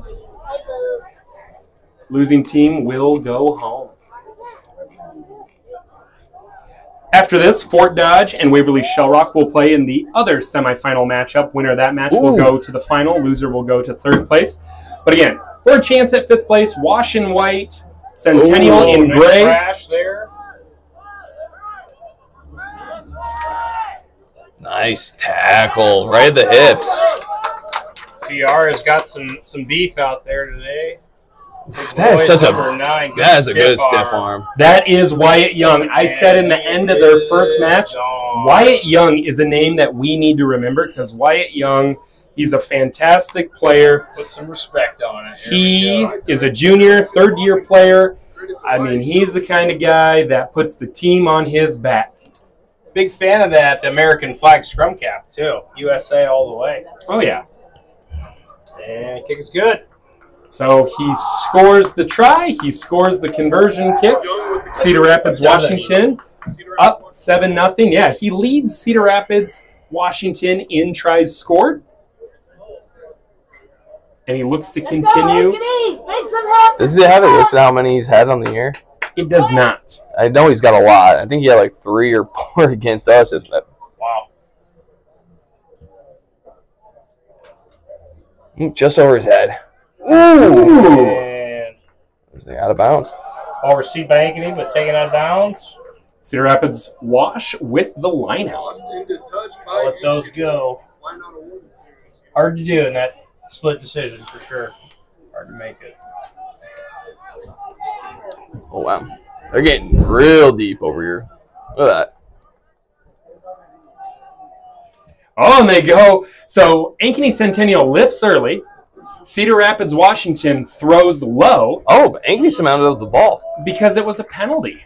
Offsides. Wash gets the ball back. I'll have that.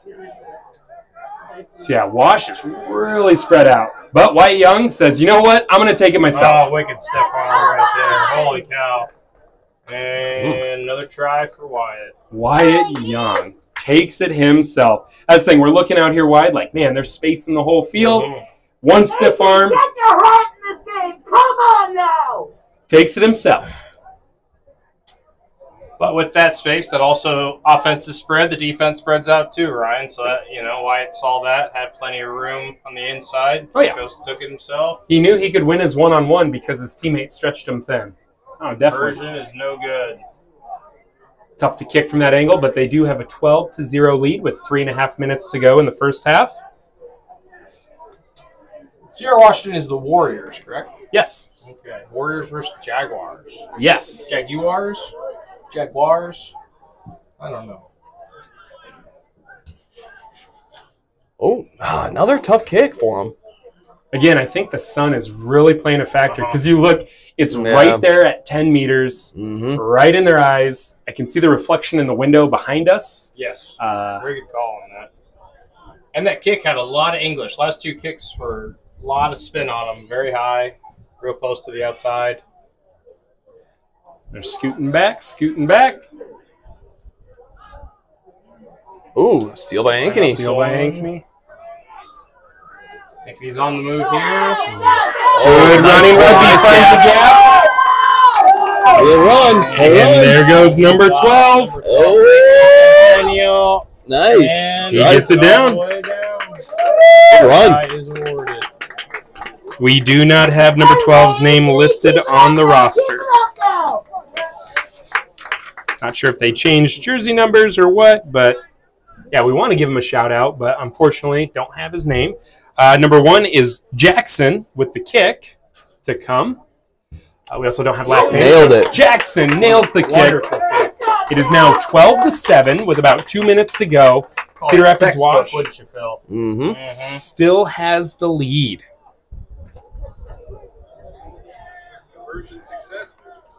tight game we got here. And we knew it would be. We knew these teams matched up well. Let's go, Anthony. Come on. Oh, a little grubber for the kickoff. Oh, beautiful. Great heads-up play. Boys, swing it. Yeah. Ankeny looks like a completely different team right now. Get to the side. Oh, Nothing doing there.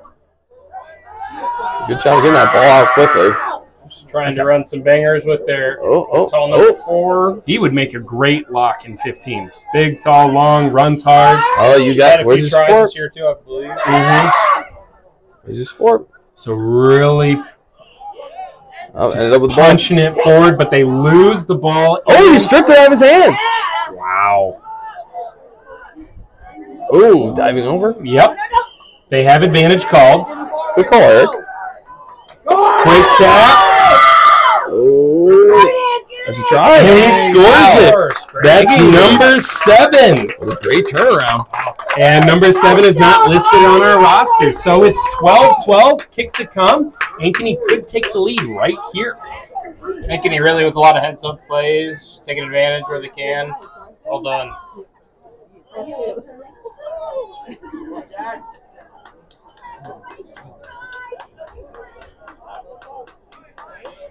Nice kick. Anthony, get done. Nice. Oh, Wide Slightly right. wow. That looked good from over here. From here, but you know we trust Paul. Yeah, Paul has a much better angle. Oh, yeah. So. We are the B-side boys from the side up here. Mr. Gray did say that sun's out. All right, should be full time here. Next stoppage Do it again, Anthony. Do it again. for halftime. Pardon me. Nice kick. Still first half. Deep kick. Goes in the touch. So we're going to come back to the center. Ooh. Could this be a costly mistake with no time left to go? I don't think Wash realizes they get the ball at midfield. Wyatt knows. He's just going to take it on his own, it looks like. Okay, now here they come. This should probably be the last play as long as there's not a penalty. Can't end a half on a penalty. So he taps He's going it. to take it himself. Little step. Little Oh, offload. nice little offload. Oh, And he's it's stripped it stolen. again. He stripped that twice now. Number 11 does a really great job just taking that thing. And they have space on the edge. Number 12 has the speed. Can he finish it? Number 2 with the chase down to the corner. Wow. And that is a try for Centennial. 3 unanswered tries by Ankeny. So starts, like Phil said, 12-0. Washes up. It is now 17-12 going into half. Kick to come. Not yet.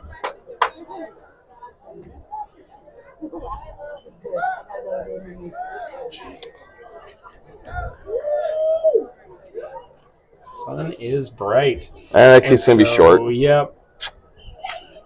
So we are at halftime. This match is to go to 5th place. The 5th place match. It is 17-12. Ankeny Centennial has the lead. After this match, we will have Fort Dodge against Waverly Shell Rock. Winner will go to the state championship. Loser will go on the 3rd place match. This is an awesome consolation match we have here. Phil, what does Cedar Rapids Wash need to do to get back into this game? Well, then you hang on to the ball. That's like the 2nd time, 3rd time that ball's been stripped right out of their hands. They just need to obviously focus on, maintain the ball possession. Maybe they need to slow things down just a little bit, be a little more patient. Kind of like in the first game, against Southeast Polk. They were a little bit more patient in that one. So I think they're just, getting a little too antsy. Right. And they were in control in those first few minutes. They just need to get back to that, take a deep breath, reset themselves, play their game. Ankeny, they look inspired. They have completely changed their first 2 minutes. They kind of need a little wake-up call. They got it, and they realize they've got some speed on the edge. They support each other. Good things happen. If they do want to win this game, though, they got to keep that ball out of Wyatt's hands. Yeah. Look for Wyatt to try to take over here for Cedar Rapids and really lead through him, try to set up his teammates. Ankeny's going to try to key on him, so he's got to find his teammates in space. Especially if 2 or 3 people are going to try to tackle him, he's got to get it out to those guys that are going to have open gaps. Ankeny just needs to keep doing what they're doing at the moment. Again, this match is brought to you by BBP Sport. BBP Sport is the apparel manufacturer, supplier for rugby. They've helped us with the B-Side Boys. They've helped with the West Des Moines Wombats. You'll see Ankeny is in their BBP kits. Jordan Sanderson is the head coach. He also runs BBP Sport. Urbandale, Lincoln, the Wombats, all these teams. Ames Valley. Let's go, Yeah, Anthony. a lot of teams getting BBP. Oh, the Iowa Rugby Union senior select sides and U23 women's select sides are going to have BBP Sport kits. So check Ryan, them let me out. ask you a question. Are you down with BBB? Yeah, you know me. Mhm. All right. Bully Band. Sorry, cut that. Bully Brand Performance. BBP. Nice All right, high chat. Here we go. Second half underway. Good high kick. Caught in the air by number 3 from Ooh. Cedar Rapids Wash. Ball is lost forward. kick. Oh, it's going to be Ankeny's put. Oh, Yes, Ankeny's put in the scrum.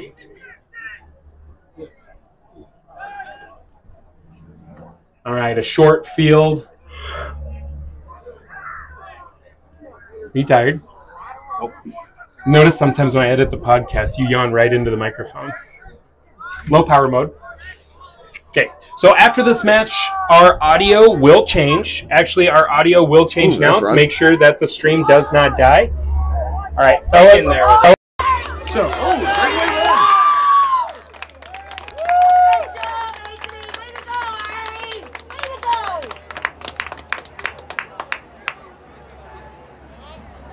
Sorry, you have to trust it. we're at 5. You put don't trust it. yeah, no, it still should charge. There we go. It still should charge. I don't think that's Incoming right. kick from Ankeny. No, that's right. No, you're his talking about charger. They're at that Yeah, too. so the mics are now through. Yep, add 2. So again, just to make sure the camera doesn't die, we plugged it in. So the audio may be a little bit different, may sound a little different because we're through the phone instead of our microphones. Oh, right. Sweet. So I can take my microphone off. Yep, Awesome. so talk into the phone. Ooh. High tackle.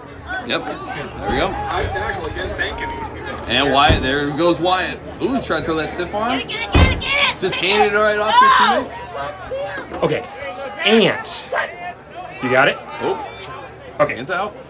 all right. So did our voices sound good? Yes. All right, so we're going to talk directly into the phone. Probably going to hear some feedback from the crowd. Ooh, yeah. Oh, So we did have an obstruction there. Yankees ball. You can really hear the crowd. Ankeny trying to direct traffic. Ooh, yep. There it is. You gotta catch it. He had no one in front of him. That ball's still in, but his feet go out. That's going to be a line out. Cedar Rapids Wash. Ankeny is up 12 with about 4.5 minutes here.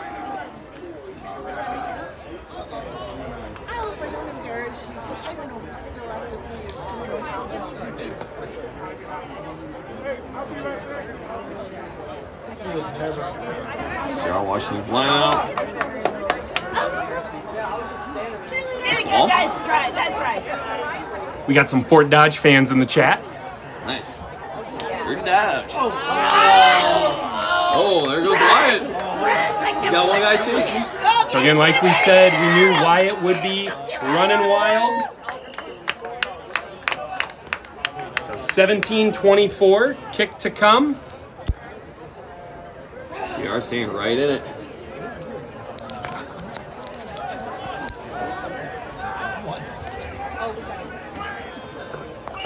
Kick is good by CR.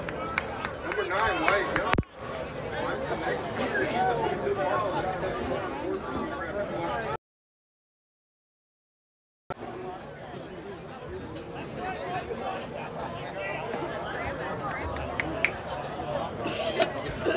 Let's go, Ankeny. Keep it together. Ooh, nice move. Drop it. Oh, back inside. Offsides. Get over there, Noah. Doesn't quite want to go down. Do something with it. Ankeny, support him. Oh, gap. Nice offload. Oh, he lost the ball. Gotta play on.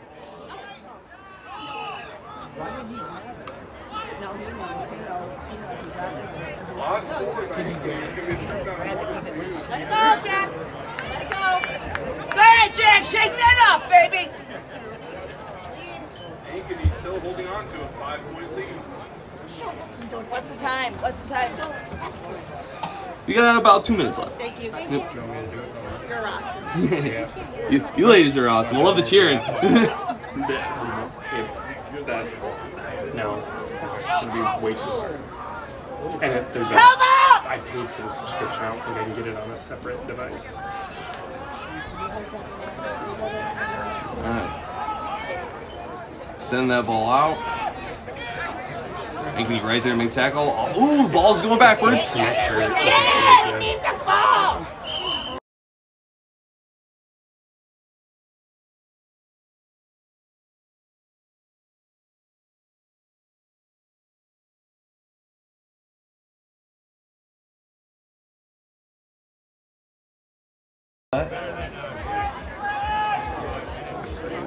I wish there was a way I could see if it's like charging.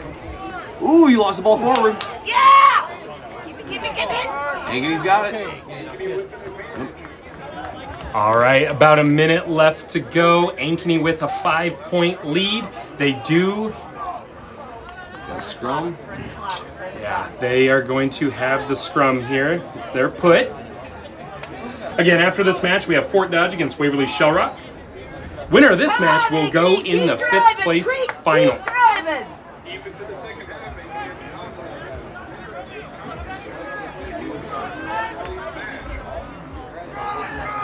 Ankeny wins that scrum. Oh, and there's the gap. Number 7 for Ankeny finds the try-zone. 29-19 with 30 seconds to go. This is going to be tough for Cedar Rapids Wash. They're going to have to go quick.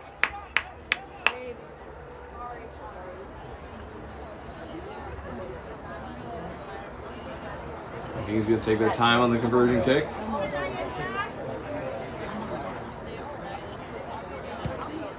And that kick's good. Thank you, Jack! 31-19, Ankeny over CR Wash. This kick should be the last play of the game. You know how much I have. All right. So Fort Dodge, Waverly Shellrock will be next. Next stoppage should be the end here.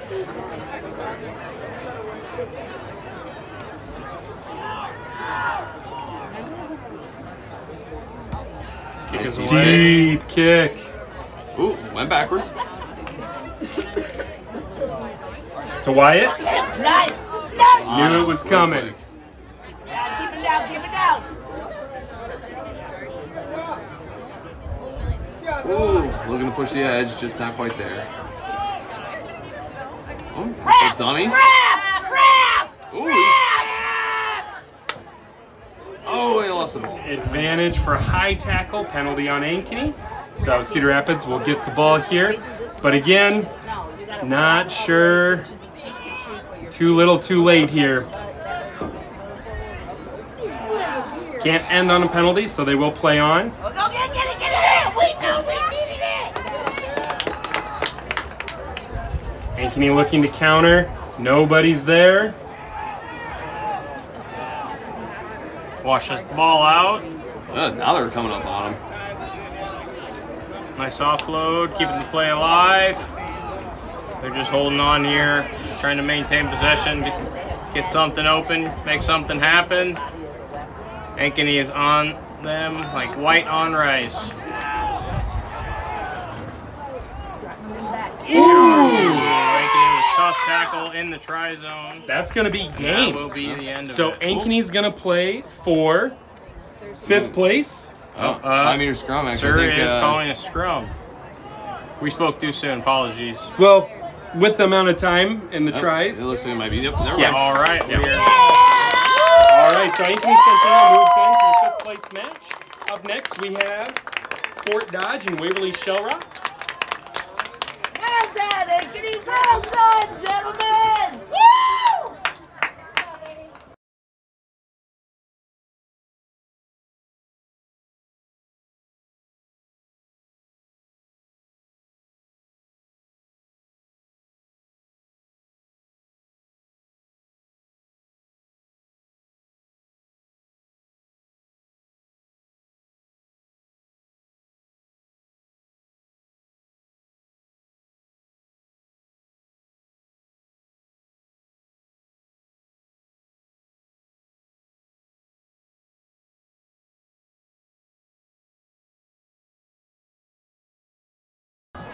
All right, they're moving quick. Waverly Shell Rock is going to be in black. Then they get motivated somehow. Fort Dodge is going to be in their Harlequins, white, navy, and green with a little bit of gold. This is going to be a crazy match. Winner goes to the state championship. Loser goes to the third place match. These teams play a very similar brand of rugby. Very methodical, in control, patient, but when it's time to strike, they run hard. Two of the hardest running teams, two of the best tackling teams in the state, and we are underway. Caught in the air by Fort Dodge.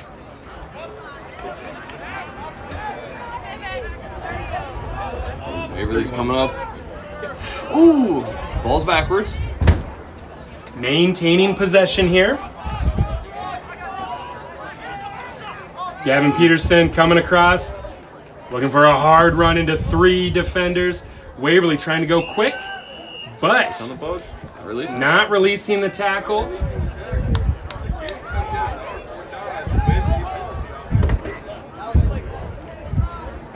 And Fort Dodge is off and running. Ooh, looking for that switch. Nothing really quite there.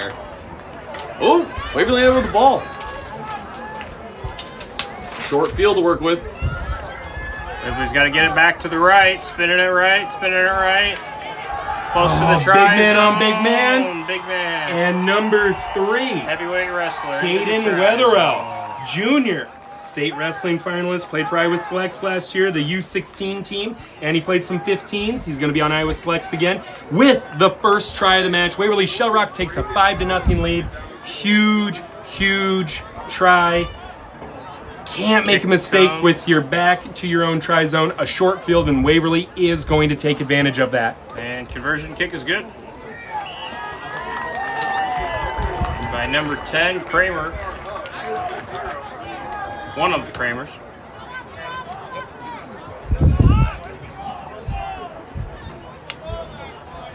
A lot of Waverly fans, Fort Dodge fans, both of them made the drive down here. Both of them want to see their team in the final. A good start for Waverly Shell Rock. How will Fort Dodge respond?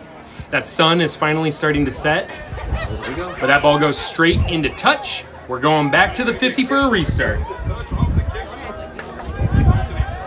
Phil, chat's asking, where are you? I'm right here, dude. Oh, is it Vic?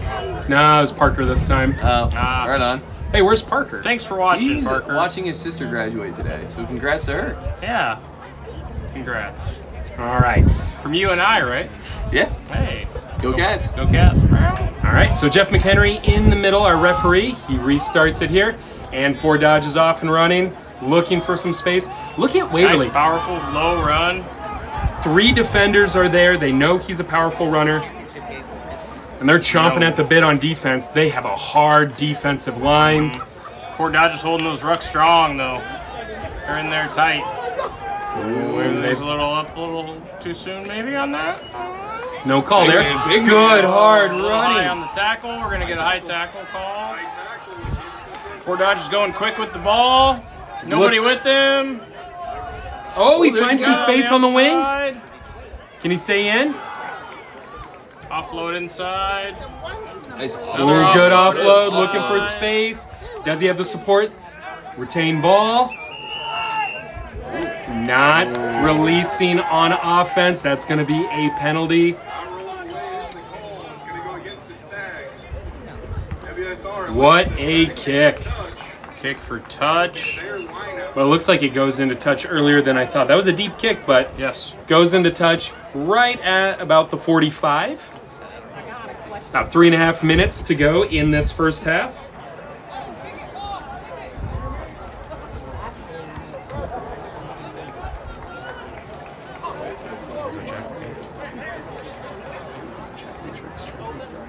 All right, a line out to come here. Just a beautiful night to end our boys high school rugby sevens season. Ooh, he missed the lineup. Missed the line out. A miscue by Waverly Shell Rock. That ball is to Fort Dodge now. Ooh, oh, that's Ooh. hands in. Little early there. And Fort Dodge is off and running. Runs into a wall. Little inside switch. Good tackle.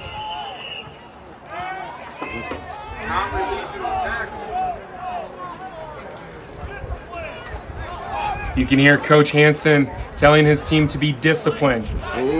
Finding a gap up high, so there is advantage. Stays in bounds. Yep. The tight. Advantage goes to Fort Dodge on the high tackle, so they're going to play the penalty. That's 3 penalties in a row by Waverly Shell Rock. Number 12, Isaac Fershing. He takes it quick again. About 2 meters away from the try line. That ball's out. I just know when we get a keep playing. Dude, we were standing. Another penalty. Jeff McHenry, he's going to stop things. I think he might have the time off, unsure. He's talking to Waverly Shell Rock. Dude, it's so simple. If you tackle the guy in the it's our So because of all the penalties, Sir's going to talk to the boys and try to figure out what's going on, help them be there to play a safe match. And again, creating the best platform to play for the boys. So after the little talk here, penalty at the 5. Isaac Fershing is going to get it going here. And they're going to run a crash ball. Good run, hard run. About 1-2 Waverly there meters to out. stop them. Again, just Another good another hard crash. run, another good tackle. Good ball. Unstoppable force versus immovable object here. Ooh, a little pick and go. Again, about a meter out. This looks like 15s now. Another pick and go. A little high there, and they're able to drive him back. But And Fort Dodge gets in with the try. sneaks it in, and that's number 12. That is Isaac Fershing. He's a select side player from last year. He plans to go to Iowa Central to play rugby, and it says study underwater basket weaving. Okay, but all kidding aside, great takes by Isaac there. He is going to Iowa Central to play rugby. Good take there. The kick Is no good. wide left. About a minute to play here. 7-5, Waverly with the advantage.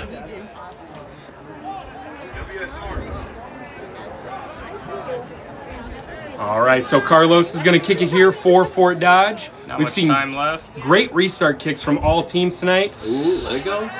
Doesn't go 10 meters, so they know, hey, we got to get back. Waverly's going to get that ball right at the center. Touched by the kicking team. Free kick option at the midfield. Looks like they're going to be scrumming midfield here. Waverly's put. So again, with short time here, this could be huge if Waverly Shell Rock could put this in. They have half the field to go, but they love to attack out of set pieces. It's something Waverly prides themselves in. It's something Casey Hansen feels like his team has an advantage, is in the set piece.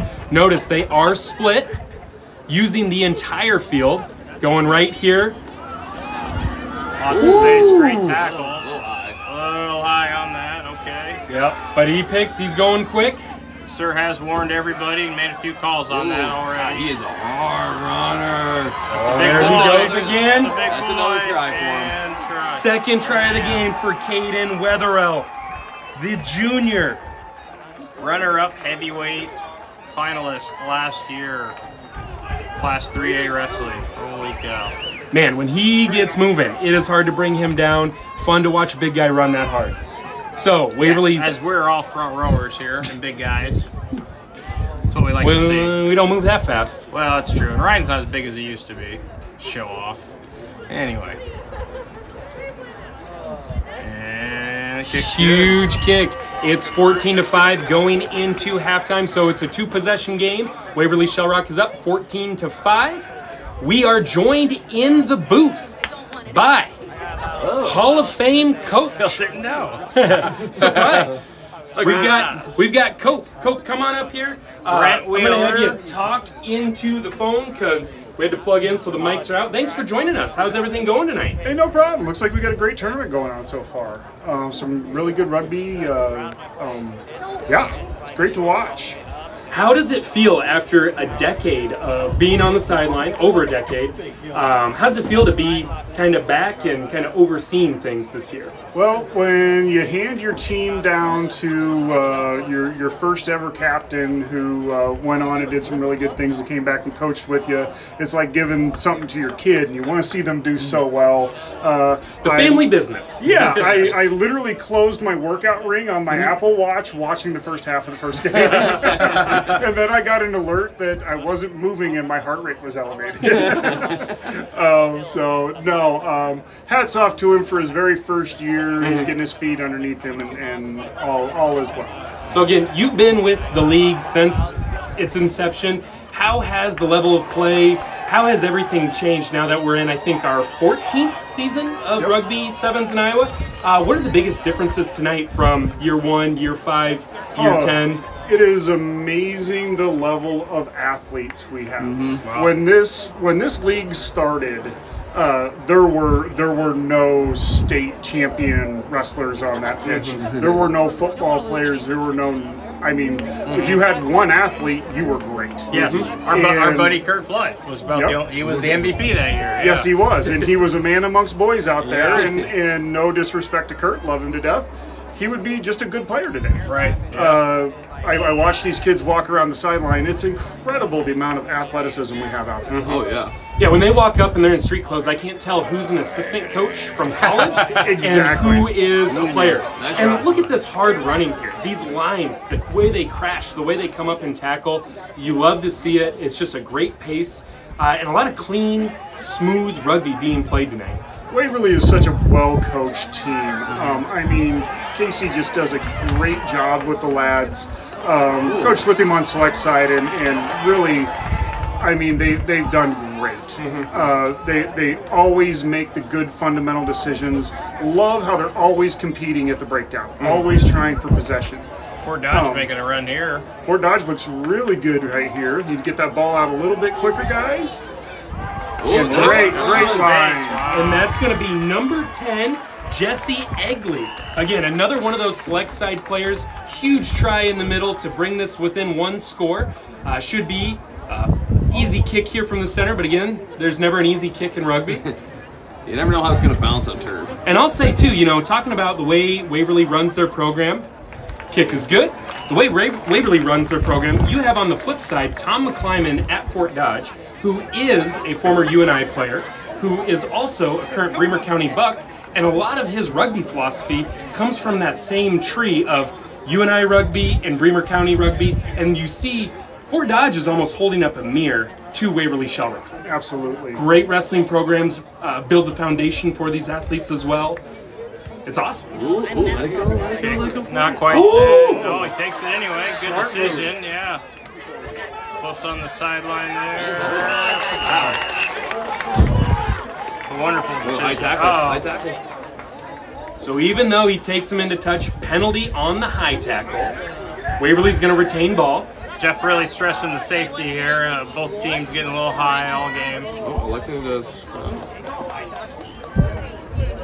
Great option. You're ahead. Burn a little bit of clock, and then you're going to spread the whole field out 3-on-3. Smart coaching move here. Now, as far as Tom goes, watching him evolve as a coach and evolve his program, he had a rough go the first couple of years. He really did, and he has built, number 2 seed in state this year. Yeah. They're really, really good. I love their defensive line speed. They come up hard, but tackle well.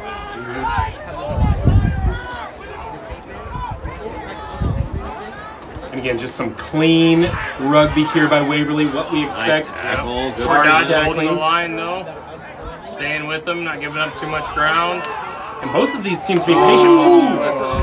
Unfortunate error there. This is what happens when you have two pretty equally matched teams. Full-on penalty. When someone makes a mistake, they got to take advantage. You're just waiting for someone to make a mistake at that point.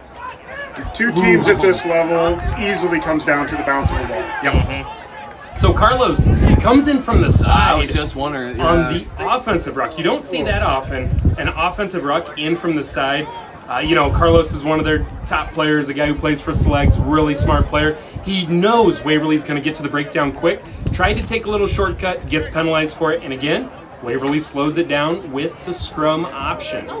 You guys notice a theme that you keep naming select side players. Yes. Yeah. And guys that do the extra stuff during the summer, they really stick out during the season. Yeah, they do. Yes, they do. And we've got a great select side program in Iowa. We've done very, very well with it. I think it's safe to say it's probably one of the best in the country.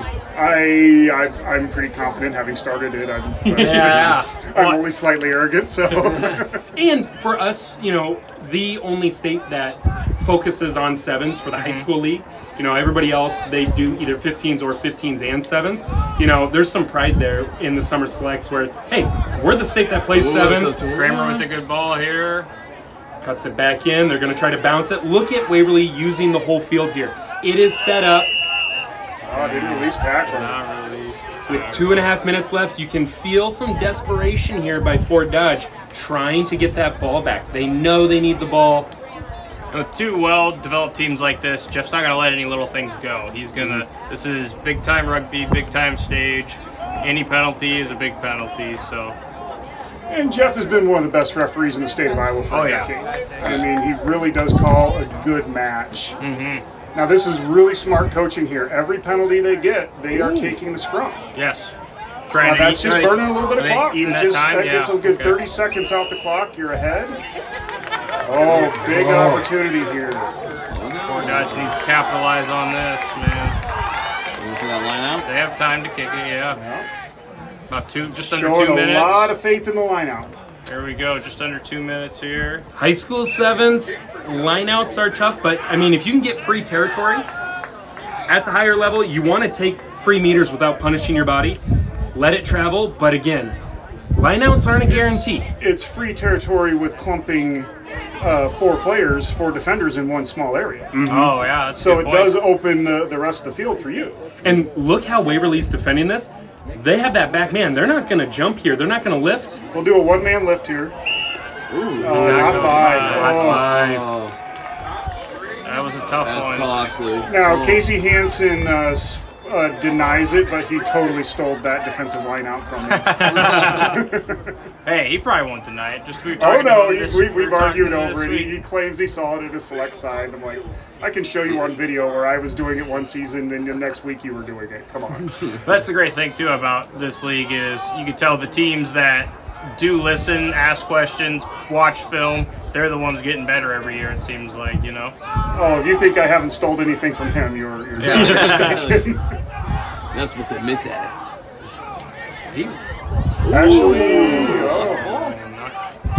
Every coach steals from every coach. Nothing is new, nothing is made up, nothing is the first time it's been done. No one's reinventing the wheel. You're playing with what you have. Ooh, he finds a gap. That's big. You gotta go. Does he have the legs? Does he have the Where's the voice? sport? Where's the sport? Good support. Good job. Oh, they've got numbers on the outside. It's a little behind him. They gotta get that ball. Can he stay in? He's got one more. Inside. Just pop it. Oh, look at the gaps here. They've got numbers 4 on 3, but he cuts it in. Carlos is right there to set the ruck. Next stoppage will be full time here. It's a 2-point game. If Fort Dodge can score a try, they win it. He's got the corner. And Fort Dodge is going to walk off with the come from behind victory. It is 17-14, a massive try at the death. Fort Dodge is going to go to the state championship. What an incredible match. Wow. That was great. This was going to be a good one. We're going to have a new state champion this year, gentlemen. Yeah, it looks like it. Unbelievable. 2 of the top programs in the state. You're going to see a lot of these boys playing select sides and Wombats Academy this summer. You're going to see them playing college. You're going to hear their names over and over. Hats off, Waverly Shell Rock. They're going to be playing for 3rd place coming up later tonight. And Fort Dodge Stags are going to play in the state final against Cedar Falls. The main event. Very well done by both teams. Good, great season. Still plenty of time here. Holy smokes. And what's great be a team that's never won a state title before. No. Right. And that's important. That is that's important. good. We have parity that's like growth. we never had. And 1 through 8 tonight have all been good teams. We don't have a single bad team at this tournament. That in years past, that wasn't always the case. Sure. Well, and I remember when I was assisting with Dowling, and there was 2 or 3 years in a row where we snuck in as the 8 seed, and we played Southeast Polk, and you guys beat us by 60. And that's, I mean, it's just where this league was and where we are now. There's more teams, there's more athletes, the coaching's improved. The fact that we have a team of 6 or 7 referees here, the refereeing has improved. Every part of this game is getting better, and you're seeing it 1 through 8. All of these matches have been entertaining, great rugby. I love it. The future's bright. This is going to be another good match right here. Lincoln and Urbandale. Also, Urbandale in white. No. Nope. Sorry, Urbandale in in black. black. What I was going to say, Lincoln in white. BBP Sport is the sponsor of tonight's live stream, and you are seeing BBP Sport kits by Urbandale and Lincoln. Love to see it. Thank you, BBP Sport, for sponsoring, making this possible for the B-Side Boys to be here. Throw this on our YouTube. This match is to go to 5th place to play against Ankeny. Ooh, nice. Oh, that was right there. Nice. Ooh, that was a good move. Shaky. So again, Urbandale. Oh, with the spin. Wow. Nice job. Urbandale's had this all season, and they've had a lot of athletes. They have speed, and speed kills. Well, and we were saying earlier tonight, Lincoln and Urbandale are 2 programs that really remind me of each other. Yeah. Athletes scattered across the field. Make They the can plays happen. score from any point in the field. You give them a tiny gap, just like that. One little spin move, and he's gone.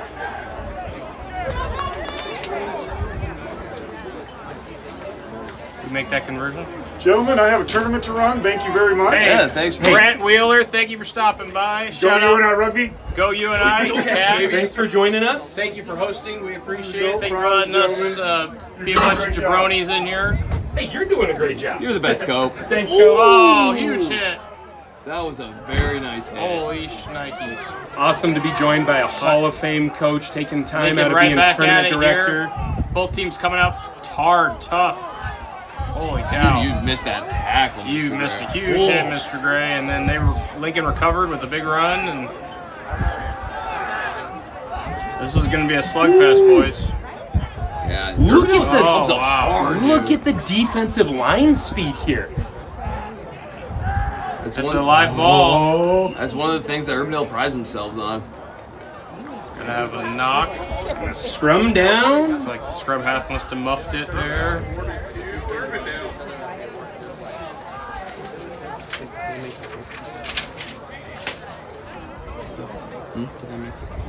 I believe so. Or Hey, chat, can someone say, did no, they make they the did. kick? They did make it. They did make it. Okay. Sorry. There's a lot of stuff happening. A lot of stuff. Oh, the scoreboard's working now. Hey! All right, so it is 7-0. Sorry, Cope was leaving Hall during of all Famer that. Brent Wheeler, also known as Cope. Might not be known as Cope. Oh, to everyone another else. big run. Look at that pop. And he's in for the try. That's what we're talking about with this Urbandale team. They are dangerous. Off to a quick start here. Still plenty of time on the clock for the Lincoln boys. Kick was missed. 12-0. And that sun is finally starting to go down and a chill is in the air. We got a beautiful night for some hard-nosed rugby all around. This, I mean, it does not get better than this. This is great. The only thing that could be better is if the microphones didn't die, but hopefully the volume and the sound quality is still good for you. Or if the two teams Phil and I coach were playing for the championship. Well, that's just us. We're biased, you know. Does not appear. What do you call there, Phil? I missed it because they were wondering about the scoreboard. Oh, wait, Phil. Ooh, push the edge. Ooh, oh. Lincoln, great ball movement. Wow, nice job offload. staying inbounds. Holy cow, good offload. Offload again. They are not quitting. Another offload. That's great support rugby. Holy cow. Nice job Just by like that, Lincoln. Lincoln's back in it here. And again, the Des Moines Public School Representation, DMPS, the Des Moines Lincoln team. Like we said, just like Urbandale, they can score, good support, good athleticism, and no quit in these boys. Yes, sir. Again, this is for a shot for 5th place. Who will face Ankeny Centennial in the 5th place match? Winner of this match goes on to face Ankeny. The loser goes home. Conversion kick, no good. So we have Urbandale 12, Lincoln 5 right now. Just about 3 minutes left to go. Yeah, a lot of athletes, a lot of tough guys out here. We've seen hitting, we've seen support. They got 2 teams leaving nothing in the tank here. They're emptying it right now. Oh, nice little squib. Ooh, hitting the sideline. Oh, wow. Get a big burst, get a big burst. But number 14 on the 14's chase. on him. Not going to be enough. Wow. Unreal. That's 3 tries today. in the first half. In the first half. A hat trick in the half. Running rugby. You set this kid loose, he's going to take off and take flight. Wow. It is hard to read the numbers Is it? with the black on black. Pretty sure that was him. Was that number 15? Yeah. It was number 14. 14. Number 14. Elias Pardon.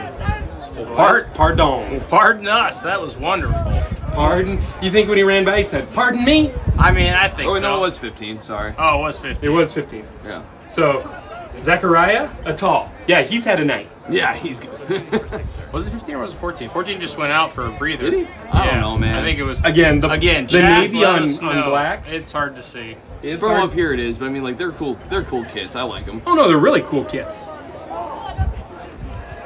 Oh, slipped out of that. Ooh, nice little offload.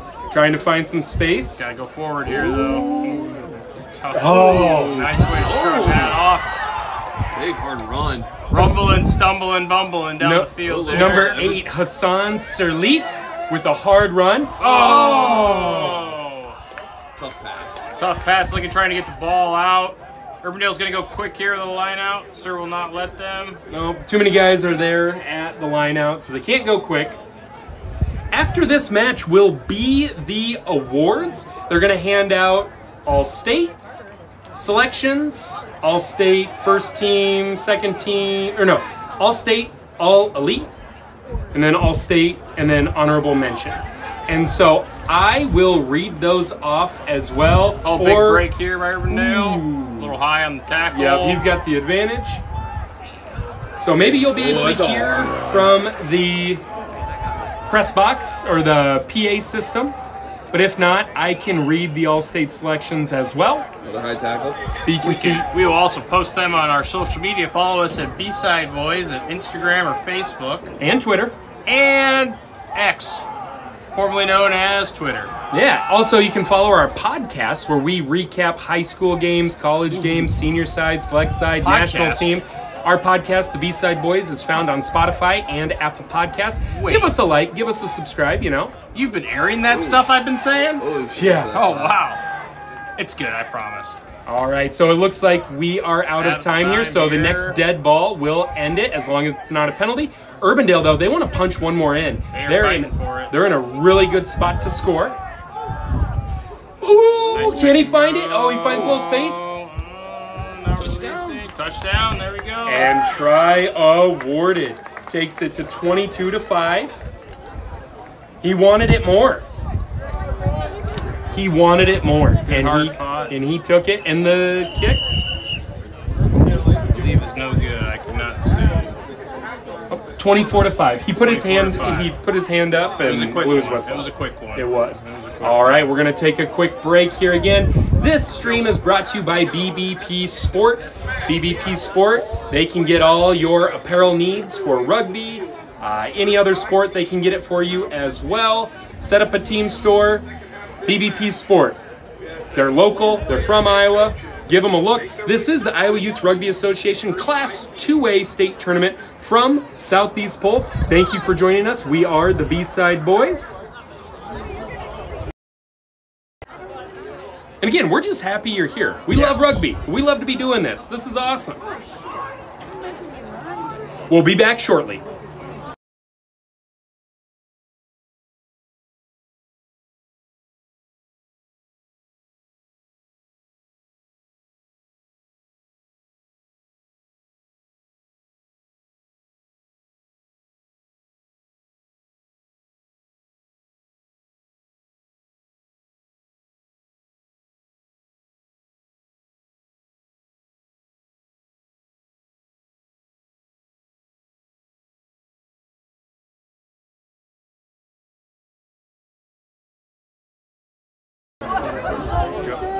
And we're back.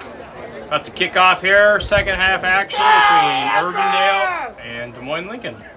24-5, Urbandale with the lead. We are going to try to find some score updates for you from Class 1A. We're checking in on our sources here. So they do have another stream on the Iowa Youth Rugby Association YouTube page. But you should stay here and keep watching 2A because we've got some great action. We'll fill you in on the 1A action. Phil will fill you in. Will I? New segment called Phil Filling You In. If his sources text him back. Ooh, lost it forward there. But Lincoln was offside, so Urbandale retains ball.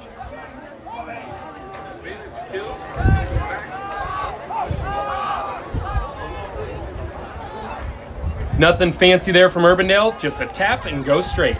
They get it to the wing, and there goes the speedster, and he offloads it, and we're off to the races. Throw that, Stefan. Ooh, he looked like smacked his head on the ground. Not held down, and look at that offload. It's getting messy with your own teammate. Damn. So they kind of just jumped on the ball, and they didn't roll away. That's going to be a penalty on Urbandale. Good. Lincoln off and running. Number 4, Damani Wesley. Number 4, Damani Wesley, select side player. Ooh, unfortunate pass goes into the hands of Urbandale. You might say to yourself, nice. Quick cut, good job, and try awarded. Nice job, you. and if you're a Lincoln fan and you're like, how come that's not offsides? There was no tackle, so there was no offsides line established. So he came up hard, the ball goes over the top, he cherry picks it, takes it to the house. Urbandale expands that lead 29-5 with 5.5 minutes to go. Sure did, Ryan.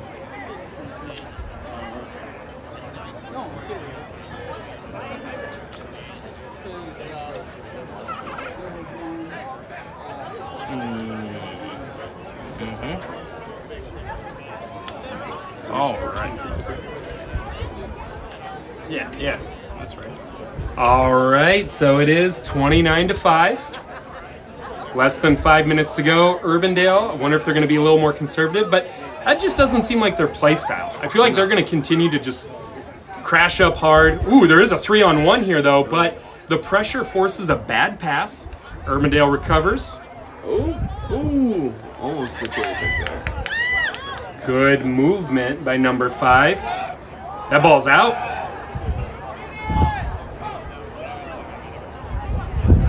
Breaking the tackle. Lincoln with numbers. Oh, just gotta get that pass a little cleaner. That ball's behind him. Stays inbounds. Look at those cuts. Nice. Oh, a little too much mustard on that one. But it bounces backwards. They say play on. They've got numbers to the right. And he just runs to the corner. Little stutter step. Cutting it back in. Nice play. Wow, well done. And that is number 7. I don't have him on my list. I think the list that Lincoln gave me was for their black jerseys. They're wearing their white jerseys. But Lincoln, great running by number 7 there. They are still in this. They are fighting for that chance to play for 5th place. The kick is up.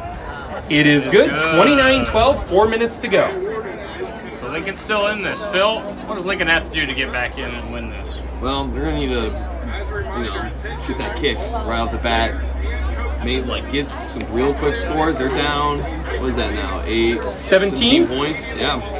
They need 4 tries. They need 4 tries. Damn. Well, wait, no. 3 in three conversions. tries, yeah. I'm sorry, math guy. Yeah. Oh yeah, you're a math teacher. 3 tries, 2 conversions is what they need. But well fielded by Urbandale there. They're gonna. Yeah, they're gonna really have to hope for Urbandale to start making a few mistakes. Hey, that's hands in the ruck. Yeah. And they can't be making mistakes on their own there. That's true. Like we said, they're very similar teams. Ooh, stepped out though. Just ran out of space. Very similar teams with making similar mistakes, honestly. It is interesting how these teams are starting to kind of look like each other. You're starting to see that Waverly Shell Rock Fort Dodge match was insanely good because it was like they were playing against each other, themselves. this match right here, I feel like they're very similar teams. The only difference I see in this match is just Urbandale has just a little bit more of that breakaway speed when they make that line break. Breakaway speed, and they're a little more aggressive on defense. Yeah, they got a little more size, a little more aggressive. But their style is very similar. Yeah, very. Because here he goes. He's looking for that corner, number 5 from Lincoln. Ooh. And look, if he can bounce it back the other way and use his teammates, he's got numbers. Oh, this is a tough pass. You got to get on that. Pass. Oh, Ryan, both head coaches of each squad played each other in high school, right? Well, yeah, so DeAndre Moore, head coach of Urbandale, played for Urbandale. And then head coach of Lincoln, John Kelly, played for Lincoln. Alumnus. Yeah, coaching their former team that they played for. Big full circle here, then. Yeah, that's what's cool about this sport, too. Seeing people to go from player to coach. Yeah, this league's been around 14 years now. Ooh. This league's old enough to play high school sevens. Hi-yo. There are freshmen that are playing that are younger than this league. Wow, that's crazy. That is a really weird thought. Next year there will be freshmen that are a full year younger than this league. Let's keep it going. Yeah. No signs of stopping. You know, growth, grow the game. Rumors. Game's been through ups and downs, but it's steady and stronger than ever, like Brent Wheeler just told us. And looking at next year, I've heard rumors. Could we see a Gilbert girls and boys team? Could we see Iowa Falls boys? Could we see Dubuque boys? Could we see something from the Quad Cities? Rumors are swirling. Algona. I mean, people are talking. Okay, I'm trying to call people and forcing them to start teams in those areas. What do they say about rumors? You know, maybe Gilbert decides to team up with Ames. Gilbert has a former Iowa State women's player that teaches in the building. Okay, there you go. Yeah, Maddie Dunn. So the girls team, man. Yeah, Maddie Dunn is trying to get that going. So shout out to her. Shout out Maddie Dunn. Yeah, we have about 15 seconds left in this match. It looks like Urbandale is going to face Ankeny for 5th place. After this match, they will do all-state awards, so we'll put our camera on that, and we'll see if the PA system's loud enough. If it's not, we can read off those. I just don't want to spoil anything if I read it too quickly. Might give Phil a chance to catch his breath, save his vocal cords. I mean, shoot. Demonetized. Look at that. Look at, whoa, cutting through. Like a hot knife through butter.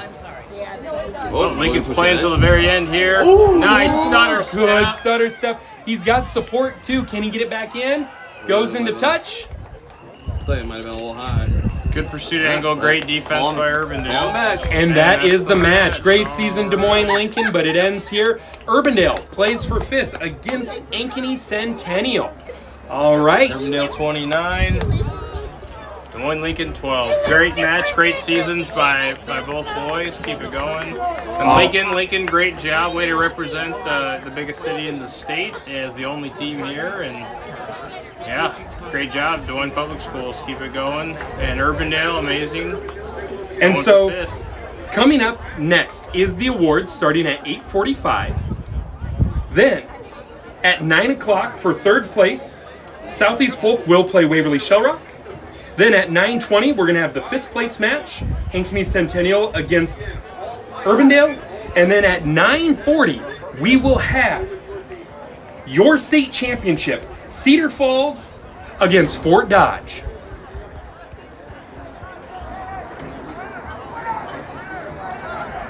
All right, we will see everybody soon. Going to take a quick break here, and we'll be back to the action shortly. Awards coming up.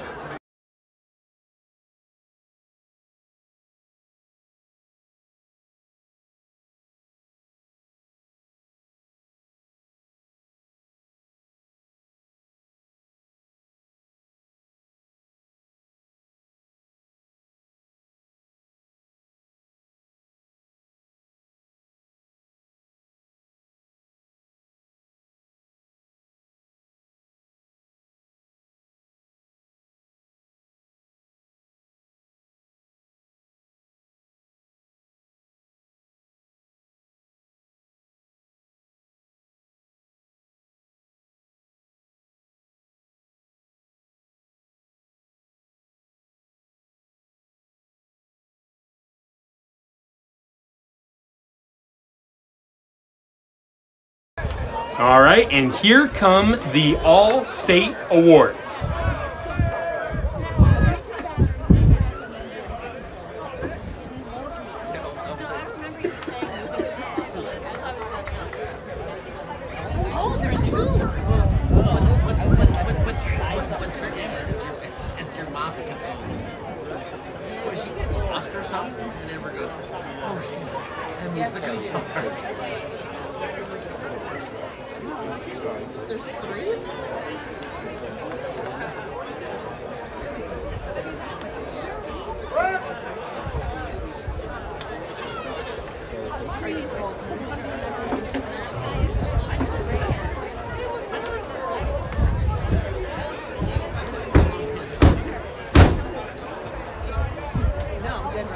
Thanks for joining us. Looks like they're going to be underway here very shortly. As you can see, we have all teams represented. All the teams qualified for the state playoffs here.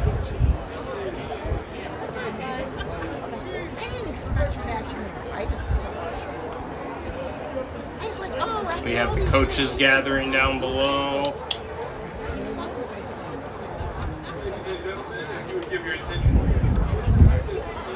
Thanks for staying with us here.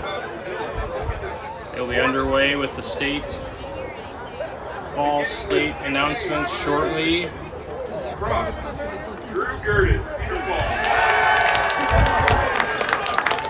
Drew Gertis from Cedar Falls.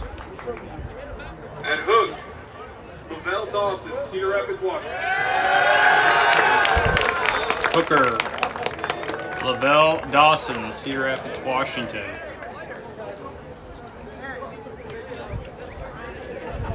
At prop, I apologize for this, Devon West. At prop from Lincoln.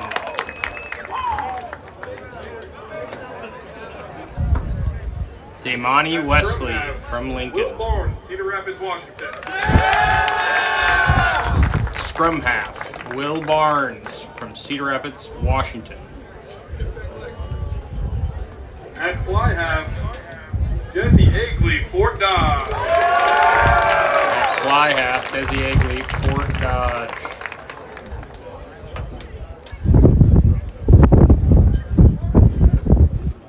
At center, Jace Baxter, Southeast Polk. At center, Jace Baxter, Southeast Polk.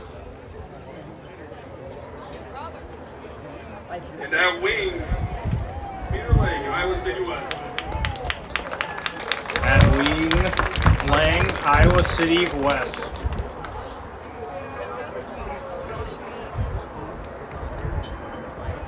That is your 2A honorable mention squad. That is the Class 2A All-State Honorable Mention Squad. Many schools represented there. First team, All-State. Great to see it. At prop, Logan Lashbrook, Waverly Shellrock. 2A first team at prop from Waverly Shell Rock.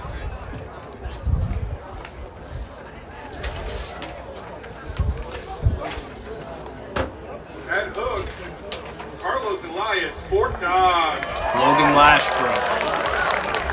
At hook from Fort Dodge, Carlos Elias. At prop, Gavin Peterson, Fort Dodge. At the other prop, Gavin Peterson from Fort Dodge.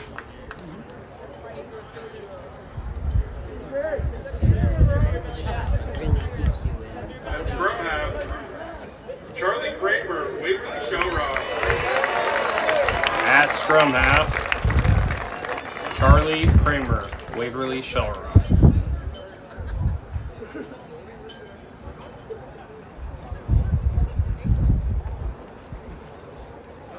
At fly half, Wyatt Young, Cedar Rapids, Washington. Fly half, Wyatt Young, Cedar Rapids, Washington.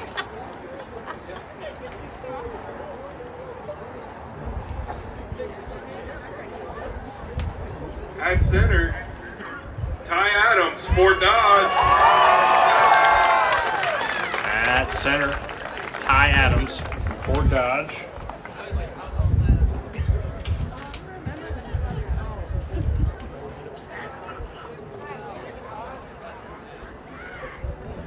At wing, Elijah Cook, Bondurant.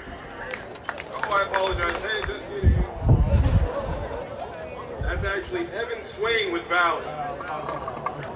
At wing, Evan Swain from Valley is not present tonight. All right, that is going to be your. I would say Coach Phil Vasechka will accept that for him. Coach Phil, accept it. And now, for your elite all There's our Coach Phil. He's gonna get it. East side boy. He had a tinkle, little tinkle time. All right. Your first is going to be a prop out of 1A, Hudson from Bondurant. These are the elite boys, not here because the 1A is being held. 1A tournament is being held. Bondurant. Bagby, Urbandale. And Hooker, Hunter Bagby, Urbandale.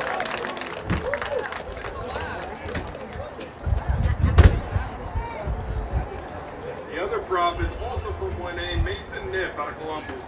And the other prop for elite is 1A Mason Nib from Waterloo, Columbus. Ian Murrah, Cedar Falls. And scrub half, Ian Murrah, Cedar Falls.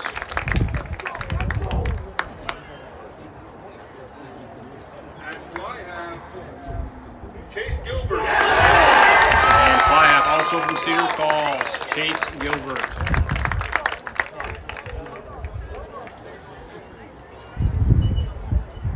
At center, Cam Kramer, Waverly Shellrock. Center, Cam Kramer, Waverly Shellrock. Both Kramer boys represented tonight. Proud rugby family. And at wing, our final member of the Elite All-State team, Caden Smith. Wing, Caden Smith, Cedar Falls. 3 Cedar Falls player on Elite All-State. Yep, well deserved. Great to see. 2 1A boys not represented tonight, playing over in Bondurant. Did you get some updates? I have not yet, Mr. Gray. I will let you know when I do. All right. And that is our presentation for honorable first team and elite all-state mentions for 2A. Congrats to everyone who played this year. All right, we'll be back with some action very shortly.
All right, we are back after a short break. We are going to have our third place match up first.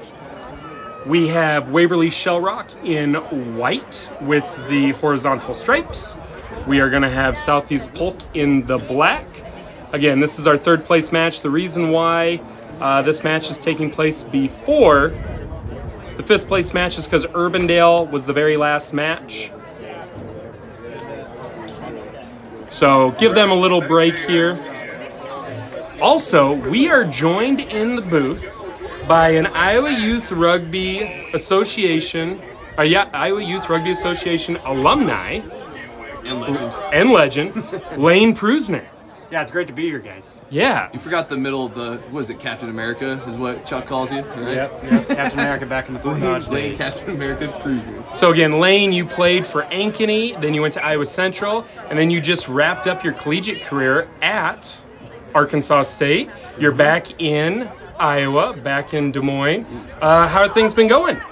Been going great, man. Yeah, just got back home this week, and just looking forward to watch some high school rugby. And Southeast Polk finding a gap right up the middle. Should have you stick around for the Ankeny Urbandale one too, unless you're an alum. Yeah, so the game's changed a little bit since, you played in Iowa about 5 years ago. Kick is good. What are the biggest changes or the biggest thing you notice from when you played just a few years ago to tonight? So the biggest thing that I see a difference from when I played is a lot of these teams are actually running a 7 structure rather than back in the day. I guess I'm old now. And we were just kind of seeing which team was had the more athleticism rather than actual skill in rugby. Yeah, I couldn't agree more because it's always funny. It's kind of like a cliche that we say it every year because we've been coming to watch state rugby for a while now, and it's like we always say it every year. The teams are getting better and better. There's just so much more strategy and everything else going on. The athletes are getting better. It's just. Yeah, we say it every year, and it's probably going to be something we keep saying for the next 5 years. It's almost cliche, but it is true. Yeah. The players are getting more athletic. The game plans are getting more technical. The coaches are getting smarter. The players are getting smarter. Kids are starting earlier. The fact we have 8th graders, 7th graders who are starting to have a rugby ball in their hands, whether it's through youth academies, youth camps. I mean, Waverly Shellrock has their Bremer County youth camp. There's also a middle school league in the Des Moines area. The Wombats throw camps for the 5th grade through senior. I mean, Cedar Falls has a massive youth camp. We're seeing it all over the place. Referees, I mean, we have 7 or 8 referees here tonight. The game is getting better all over the place. And now we're seeing Waverly Shellrock bouncing that ball back and forth. Good offload, off to the races. Big man with the speed. For a heavyweight, he moves fast. He has had a great night tonight. Great offload. Oh, hard running. About 2 meters short. Coming from the side.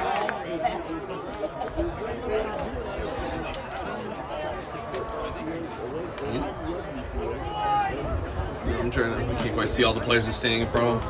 Oh. So what do we got there, Phil? Just quick tap. I didn't see what Ridgeway put his hands up. Yeah. Oh, he's going. So Ridgeway is going to the center. Penalty try. Penalty try awarded. So that's going to be an automatic 7. No kick because it's a penalty try. That would be a card. We'll send a player off. All right, so Southeast Polk down a man with a card. Did he pull out the yellow or red? I believe yellow card. It was a yellow card. Damn pea fish. The PA announcer saves the day. So we have about 3.5 minutes here. Waverly with a man advantage for the next 2 minutes. 7-7 here.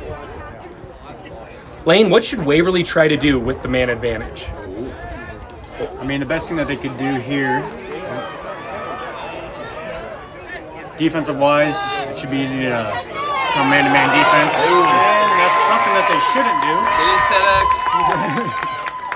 So the weak side pick right off the ruck. huge try to score a man down.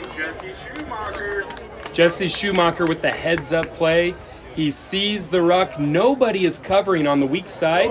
Ooh, the kick is no good. It goes below the crossbar. So it's a 7-12 score. Southeast Polk is up 12-7. But yeah, you have the man advantage, so you should be able to cover everything and then have a man who's just kind of floating around. But they forget to cover that weak side, and Jesse Schumacher takes it to the house. Again, this match here is for 3rd place in the Iowa Youth Rugby Class 2A state tournament.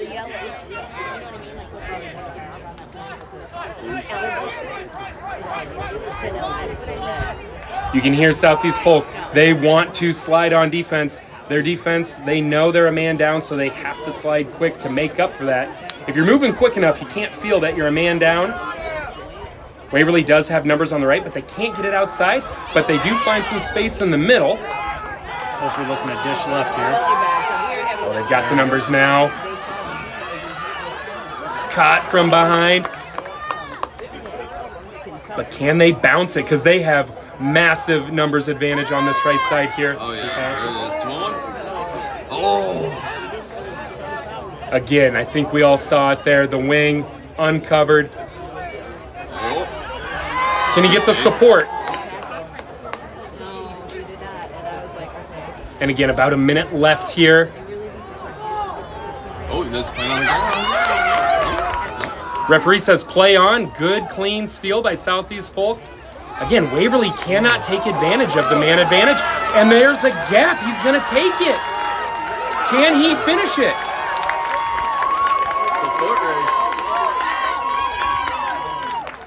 And Southeast Polk scores their 2nd try, a man down. Not what I expected here over the course of the last 2 minutes. Not at all. Artificial with the try. And I believe the card time is up, so now we're back to full strength 7-on-7 with about 30 seconds to go in the half. Valley, what day is it? Sunday. And I'm like, take him off. He was totally like. Kick is good. 19-7, Southeast Polk with the lead. I think we're going to have time for about one more phase here.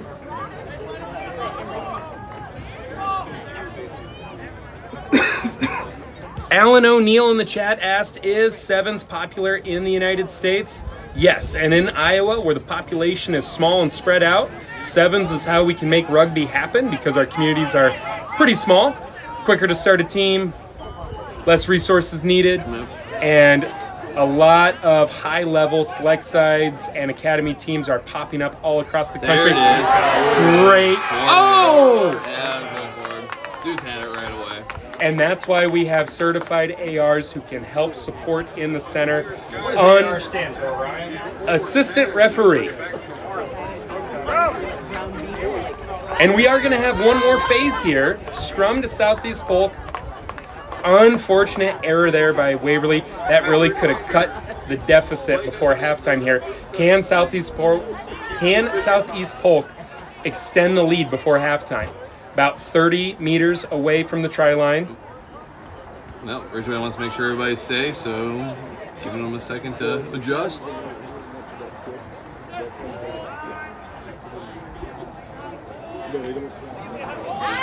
Where that ball's out. Oh, he's still in bounds. Nice offload. Still in. Still in. Oh, he sent the ball out of bounds. It's tough to see where you're at when you're on your back like that. Ugh. Kind of lost field awareness there. We are going to go to halftime. It is 19-7, Southeast Polk with the lead. It is halftime. Lane, I'm going to turn to you. Lane, you've played some high-level rugby. You were playing last summer with the Denver Barbarians, one of the top clubs in the country. You've seen high-level sevens. What does Waverly Shell Rock need to do to get back into this match? They're down 12. So being down 12, how I like to see it, since this is high school rugby, just dishing out to the wing makes a bigger advantage for their team, dishing out wide, committing the defenders. I'd like to see these players commit the defender in front of them and then make a pass rather than trying to crash ball it up. Dishing that ball wide, and hopefully after committing some defenders, you'll find that space out wide, and then to make it a walk-in try basically for them. Set your teammate up, right? Exactly. You know, eat up those tacklers. You know, I think that's something you see. The teams that are the most selfless, they set up their teammates. You want to be the guy that sets your teammate up to score. We've seen it down here twice now in this corner, sucking in that guy on the edge, leaves the other guy wide open, but they're just not quite sending the ball out to the corner. When Southeast Polk had that yellow card, Waverly Shellrock did not take advantage of that, and they were committing defenders, but they weren't getting that ball out wide, so they couldn't, I guess, take advantage of the yellow card. What would you say was the biggest tip or the most influential thing that you learned about sevens, like light bulb moment when someone was like, hey man, do this, and it changed your game? What would you say is like the one thing that really helped you? One thing. Just one. Starting to nail down. On the spot too. On the spot, I gotta think about this. You can pick two. You can go back to it later. Ooh. I'll say one thing that's really important for high school players is just being able to pass both ways. You get a lot of guys that are just strong with their dominant hand. It's very noticeable too. Yeah, it's very noticeable, and really the defense can take advantage of going one direction because most of the guys are right-handed, so when they're passing with the right hand, it's like, oh, you know, these guys are going to get the ball out, but when you see them pass with the left hand, defense can recognize that and then shoot up faster, and it'll be harder for the guys on attack to make a decision because they're not as confident with their passing. Definitely. And we're seeing that tonight. Great defensive line speed from all 8 teams. Something where scrum halves are having to really work hard to put some good passes out there when you have the defense right in your face. I mean, look at the defensive line speed by Waverly here. Ooh. And you could see down below, again, Jesus Ramirez, he says that's going to be a forward pass. He's got the best view on it. So quick. It's great to have good eyes watching everywhere. Again, this match here is for 3rd place. After this match, we will have the 5th place match. Ankeny Centennial will go up against Urbandale for 5th place. It's just Ankeny Rugby Club now. Schools are combined nowadays. Oh yeah. Well, and that's the thing. Julian Hall, you remember him? He and so did Parker. When they posted the schedule, they went by Ankeny Centennial. Yeah, they're going by Ankeny Centennial. Well, isn't it technically on Jaguars logo? But on Facebook they have the Ankeny crest. Yeah, but I think on the Iowa High School, Iowa Youth High School Association, on the it's website, Ankeny Centennial. Yeah. Which I'm good friends with the coaches. You know them? Oh yeah. Definitely good friends with them. They support you a little bit? Oh yeah. Follow your career? And I do know that the majority of that Ankeny side is from Centennial. Nice. And maybe that's why I made it such a... Ooh! Hey, they got it to the wing just like you said. Now it's a foot race. Does he have the support? Try saving tackle. Oh! Oh, God. It looked like that could have been a knock-on. Oh, try saving tackle. He looks for the pick and go. He can't get it cleanly. So center referee's going to talk to the AR. What do they see? It's nice to slow it down a little bit. Make the right call, especially in a game this important. But wow, they get it to the wing lane just like you said they need to do. Didn't have the finishing speed, so it is a couple of knock-ons. So they're going to play the initial knock-on was on Southeast Polk. Scrum to Waverly. They are down 12 points with 4 minutes to go. A lot of rugby to be played here by these two clubs. Two clubs that have played each other in tight matches for the last 6-7 years. Always an instant classic when Waverly Shellrock and Southeast Polk face off. Waverly wins that scrum. Like to see them running forward on these lines.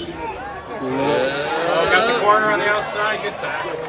Oh, Jason leaving his feet. Yep. And they're going quick. And nice play. Good heads up play there. So now it's 19-12. Southeast Polk with the lead with about 3 minutes to go. Big kick here. They are down 7. They're going to need at least one kick to tie it up. Looks wide left. Oh, so close, just a shade to the left. So about 3 minutes to go here. Southeast Polk with a 7-point lead.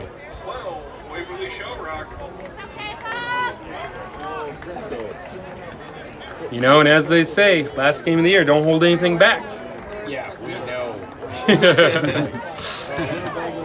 Good restart kick. Oh, not 10 though. I don't know if Phil's giving the update, but the Class 1A. Yeah, talking to the phone. Class 1A state championship will be held soon. It'll be held against the top 2 seeds, Bondurant versus Waterloo Columbus. I'll go figure. Yeah, so similar to our matchup here later It's nice on. to know that they do a good job ranking these teams. Yes, yep. Well, and as much parity as there is in the league, those top teams, they're really, you know, they're top for a reason, and then they're showing why that they've been at the top. So penalty on Waverly Shell Rock there. Southeast Polk is in a scoring position with about 2 minutes to go.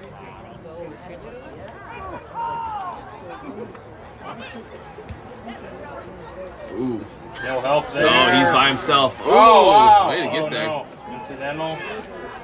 Incidental, didn't call it, didn't impact play. Oh, that's knocked. So it is a knock on. Oh, I mean, that was there for the taking, just tough break. And we've said it multiple times on the podcast. We're the B-Side Boys. You can follow us on Spotify or Apple Podcasts. But we've said it tonight multiple times. We've said it on the podcast. When you have teams that are this evenly matched, it literally can come down to one bounce of the ball. And right there, is that bounce going to cost Waverly Shell Rock? Oh, nice move. Nice float. He's by himself.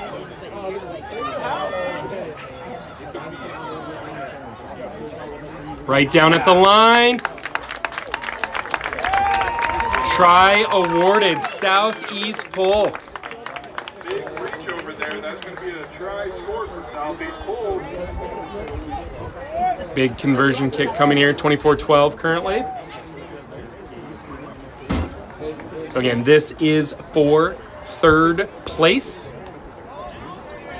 These two teams know each other well. Kick is no good.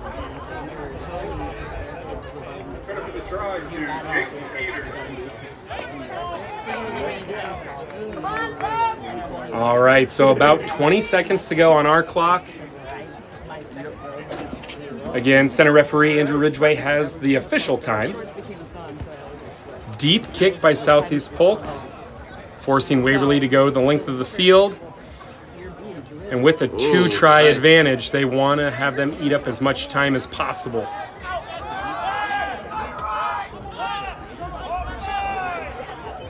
Ooh. Offsides by Southeast Polk.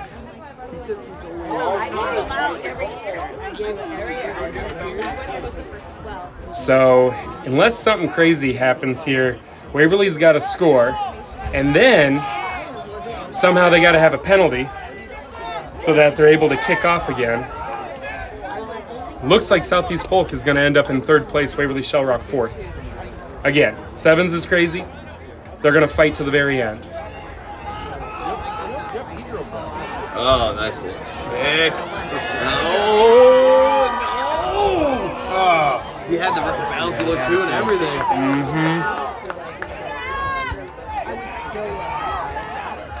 You can hear the crowd yelling, kick it out. But man, when the rugby ball's in your hand, It's hard. sometimes you just want to run. Yeah.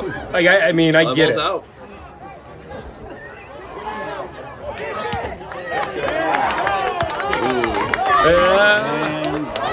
There it is. The ball goes into touch. Southeast Polk is your third place finish. Waverly Shell Rock in fourth. Southeast Polk wins 24-12. Fantastic season to both clubs. We will see them again next year for sure. You're going to see a lot of their guys playing in select sides over the summer. A lot of their guys are going to be playing in college. Great programs, always a great matchup between these clubs. Love to see it. Up next, we have the fifth place match between Urbandale and Ankeny. 24-12. Any predictions, They are Lane? the third place finishers in this year's tournament. I would like to say Ankeny's going to win about 19-12. Ooh, interesting. Can we see what color Ankeny is in? Are they still in their grays? Yes, they are. Yep. All right. Ankeny Rugby Club. And then they're facing off against Urbandale. Are they in their blacks? Yeah, they're running the same kits they've been using. Okay.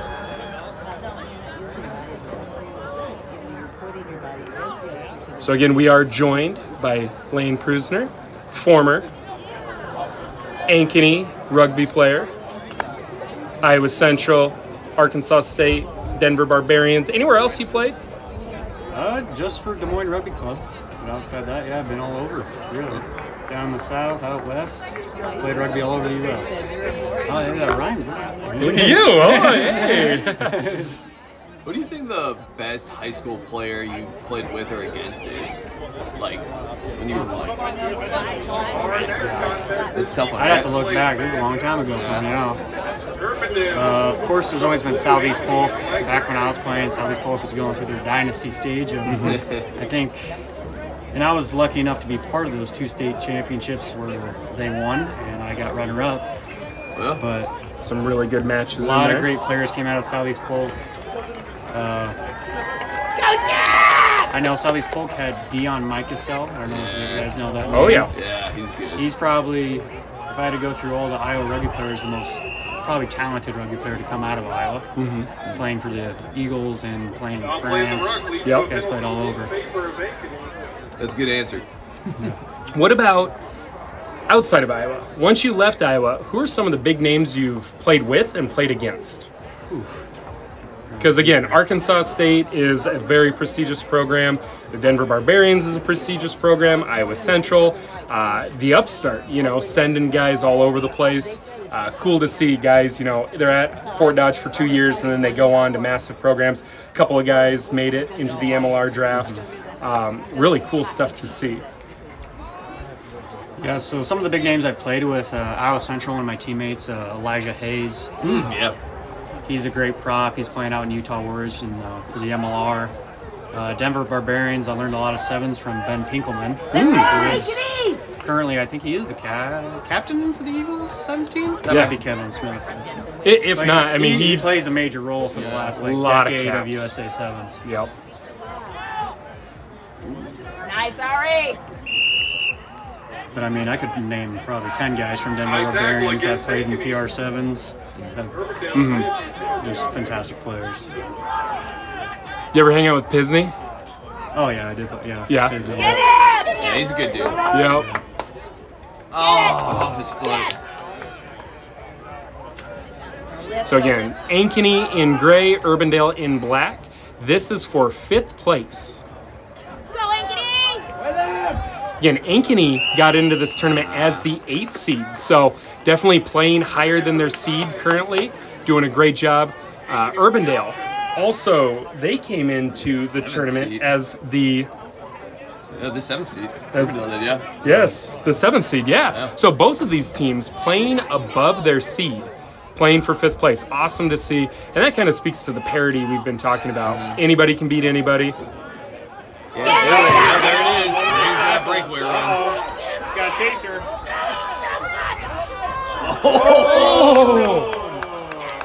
That kid has got the moves. He has been running and cutting people up all night. Try for Urbandale under the post. That kid is one of the most pure athletes I've seen all night. Electrifying.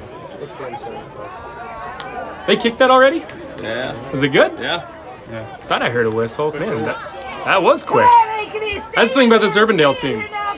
Quick in every part of the game. In open play, on offense, defensive line speed, and that was the quickest conversion kick I've... They don't waste no time, man. Come on, Ankeny, talk to each other. Keep it going. Run like the wind.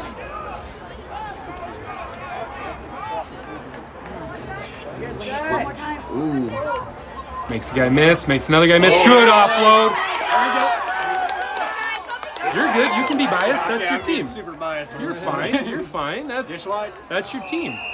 And there's a penalty, not rolling away. Ankeny in a good position here, but they're going to go quick, straight up. Has he got the space? Can he take the corner? Stay with that leg. Nice single leg. Looking dish wide. We got space out wide. Whoa, that was pretty. Oh. Oof. That support there is right there to Ruck. Go, go, go. Little pick and go. Finds space up the middle. Nice job. You know who that was? Because our numbers aren't right. Our numbers aren't right on that. I think it's something else. Yeah, their numbers aren't right on this. But if he recognizes the kid, he can probably tell us the name. Try awarded.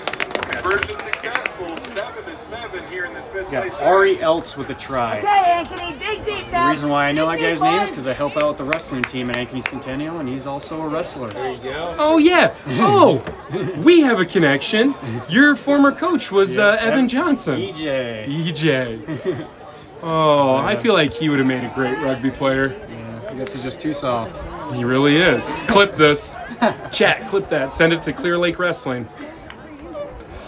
Oh, strong tackle. Did you ever meet his brother? No. Think of Evan turned up to 11. He was wild. Like, very fun to hang out with. Got injury on the field. Urbandale player is down. Trainer's coming out.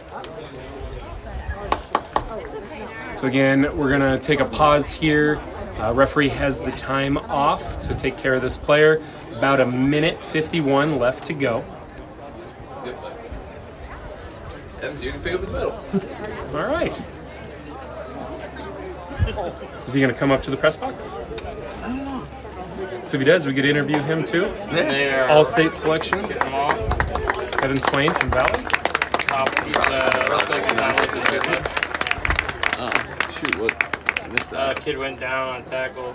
They're stunned. They kind of score all the time. Looked like he hit his head on the turf really hard.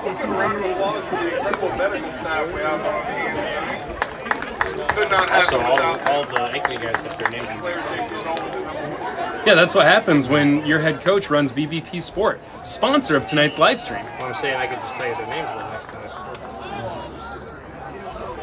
Get it! We got a mic or cold mic? Oh, the mic's been hot. Knock on. We're going to have a scrum down to I don't know if people can hear you though. You're like whispering over there in the corner. Not a lot of room. Lean in. So we have a scrum awarded to Ankeny, and they're going to win that. Ooh, fake little switch there. Tries to find the gap. Gotta look for that offload. No. Messy, messy, messy. Stop throwing them. Or not, the USA Eagle. We're going to go back and play the first knock. Right around the 12-yard line on the football field here at Southeast Polk Middle School. Southeast Polk Junior High. This is the former high school stadium. Got about a minute left here. Urbandale's going to have the ball again. Urbandale, they can score from anywhere. Undefeated on this field, too, which is great. I was. That was football, not rugby. All right. So the penalty. Ankeny came up a little too quick. A little lofty on the pass. Come on, Ari. Come on. Ooh, Down. And the player tried to hit the AR, but that didn't work. All right, so that's going to be halftime. We are all tied up here, 7-7 at halftime. All right, so Lane, you are an Ankeny guy. We're not going to, hold it against you if you're biased here. If you're in that huddle right now, what are you telling them to finish? They have 7 minutes left in the season. What are you telling the guys to come out with a victory? Well, for the rest of this match, attack-wise, as we saw later in this game, down to the scrum just down here, we had the fly half taking the ball, and I've been saying all night, just dishing out to the wings, just creating a big advantage for their team. So I'd like to see them take that opportunity and see if they can come out with a score.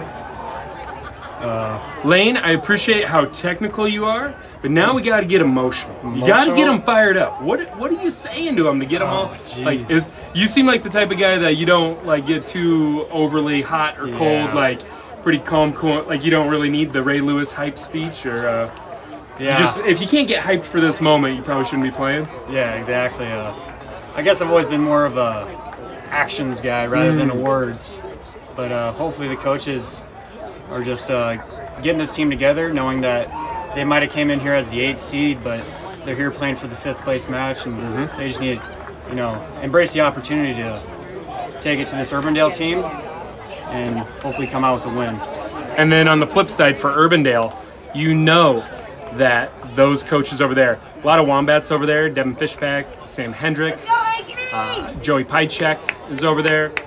They are really going to be making sure that, get the boys fired up. Phil said it earlier in the night, these Urbandale kids, they don't get tired. And so they're going to be running, but they need to be in control. Don't commit penalties. You want to hear from Coach DeAndre Moore. Let the boys know they need to be in control of how they play.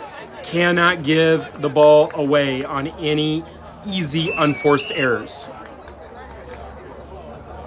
And we're off. A deep, high kick. Oh, wow. But even though it's deep, that kind of creates space for Urbandale. They almost like that because it spread the team out. But they still have to go the length of the field if they want to score. And he spins out of a tackle. And he could go the length of the field, but we got a chaser. He's gone. Wow. I'm exhausted just watching that. Holy cow. 80-meter run after they just got the opening kickoff at the try line. Kick is good. Again, we are 45 seconds in, and Urbandale, they got their 7 points. That is what head coach DeAndre Moore from Urbandale is looking for, that spark. Get it into the playmaker's hands, little cut step, have Ankeny overcommit, find your gap, and go. Yeah, for the rest of the second half, Ankeny on defense definitely needs to contain these athletes on Urbandale. Urbandale's definitely got a solid 3 guys that can make those breakaway tries. And they did a great job in the first half containing them. They just have to keep that. Oh. And if you notice the little bump in the camera, maybe a frustrated Lane punching the counter. Settle down. Okay. There's 5.5 minutes. But no, you could see that Urbandale, they come up hard. And Ankeny was able to get past that first wave of defense. The wing, he had a straight line, but just a little bit out in front, causes the knock-on. Urbandale gets the scrum. And Ankeny's going to win that scrum. So a good turnover there by Ankeny.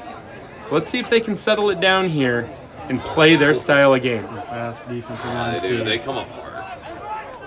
Go weak side. Like none of those Urbandale kids are afraid to hit. Like to see them dish it wide. There's a lot of space on the outside. Yeah, swing it. Swing that ball, swing it. Keep it down, keep it down! Go with him! Go with him, Tar! I think, too, what I want to see, when you pass that ball, get it just out in front just a little bit more so they can catch it on a run. Not that far out in front, but you know what I'm saying. Like, if we can just get that, or no. They can hit it on stride and catch them on the run. Because if they catch it flat-footed, right there, boom. Yep. Good power. Ooh. Who's that? Big, tall runner.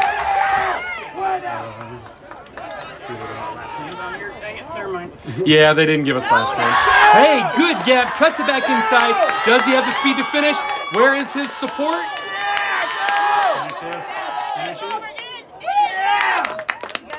What is the call here?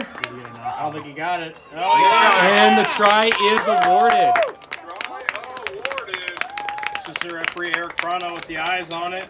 Gets tackled end over end, and his one move is to make that lunge to the try zone for the try. Big conversion here for Ankeny to tie up this match. 3.5 minutes to go. Conversion being taken by Jack Cahill. Looks like a good kick. Good kick. His older brother's Tyler Cahill, correct? Yeah, it is. And the Cahill family line has been part of the Ankeny Rugby Club for many years. I played with the oldest brother, Tyler Cahill, who went to eventually Iowa played State, at right? Iowa State. Yeah. And then I also wrestled with the middle brother, Carter Cahill. Nice. And he went to play football at Loras College in Iowa here. And Tyler's also a coach currently, isn't he? Yeah, Tyler is also currently coaching the Ankeny Rugby team. So we kind of said it with, Waverly Shell Rock. You're seeing a lot of those family names. Uh-oh. That high tackle this late in the tournament, that's going to be a yellow card. Ankeny is now going to play a man down. And against a team with this much speed and spark, that really is in Urbandale's favor. Ankeny, dig. They're going to play almost the rest of this match a man down. They really need to be in control, and they're going to have to slide like crazy. Actually, I think they're going to have to stay in the center and just use that sideline as their defender like they're doing right now. If they don't want to give up something in the middle. If they give up something on the outside, you can push them out. You can always push them out, but if they give up some in the middle, there's no way they're stopping them.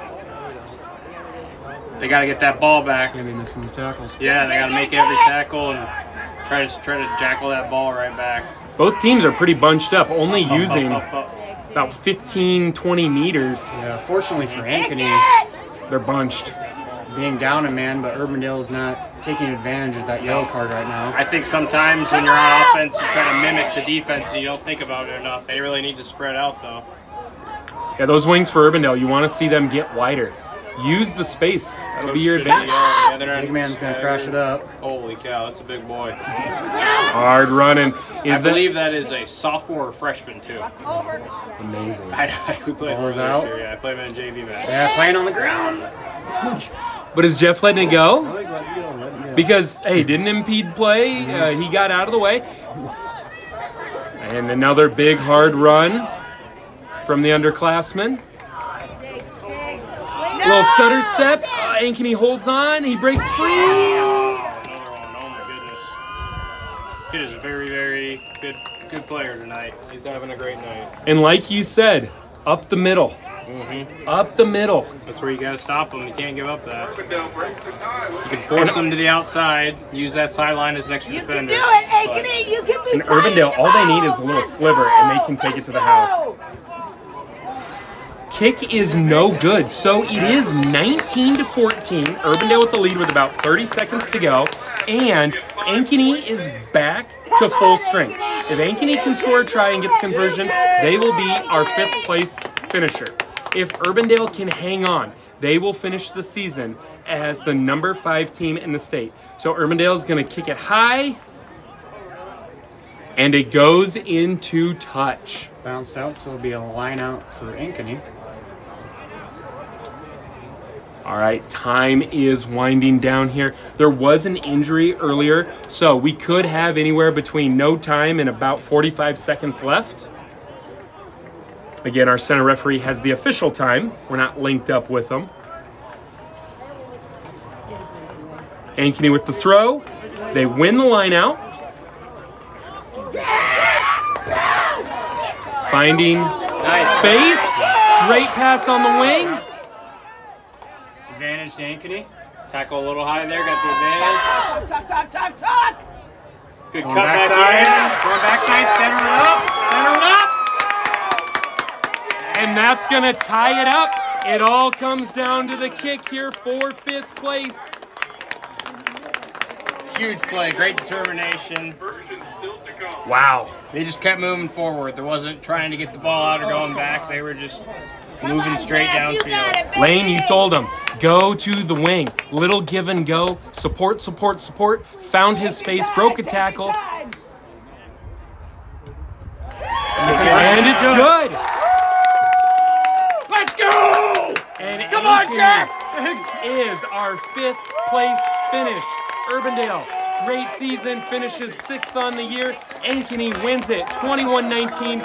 What a fantastic match from both of these clubs. Incredible game.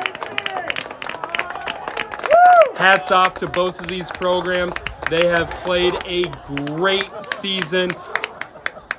Ankeny sneaks in as the 8th seed. They finish your 5th place champion. That was crazy. Lane, as an alumni, what does this mean to you? No, I'm just extremely proud of these boys. I mean, I haven't been all year, so I haven't been able to watch them, but to come back home and see them come in as an 8th seed and finish out 5th, it's great to see. The crazy thing, it was like so up in the air who was going to be the 8th seed. For them to just get in and then finish 5th, that's huge.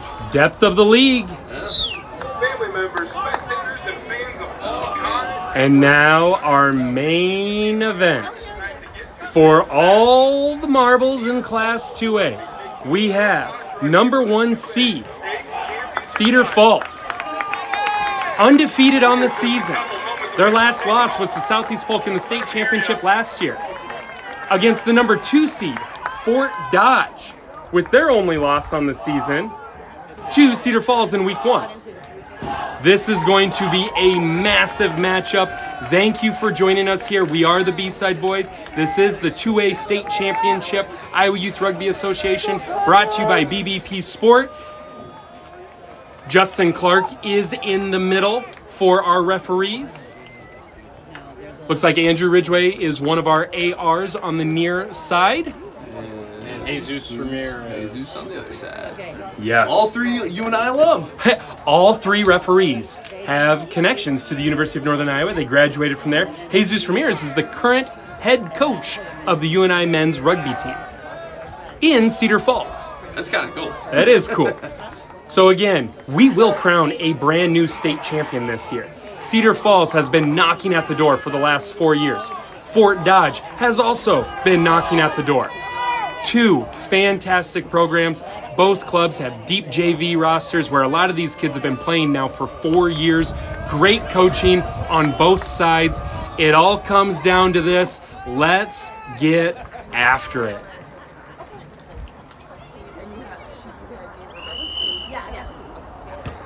Balls up. Nice kick. Isaac Fersheen catches it for Fort Dodge. Right away.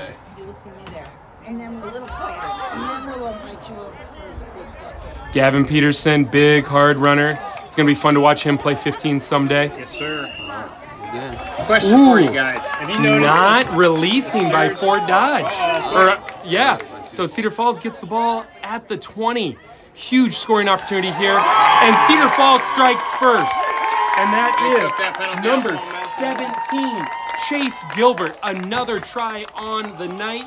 Gimli, what were you saying about momentum? I was just saying they took that penalty so quickly. They had so much momentum. Fort Dodge couldn't do anything to stop them.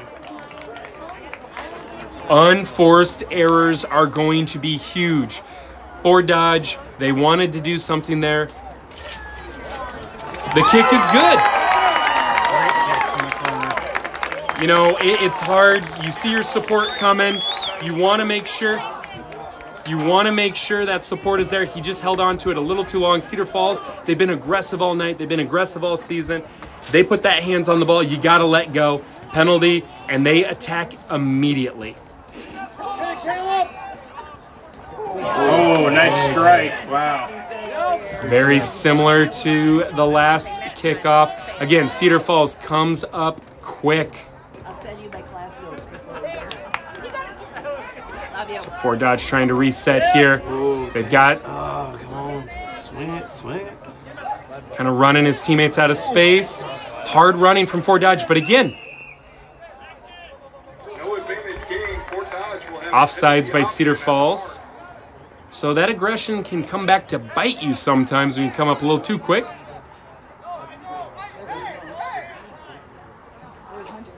Quick tap. Yeah, I was gonna say there's Hunter. There's no one.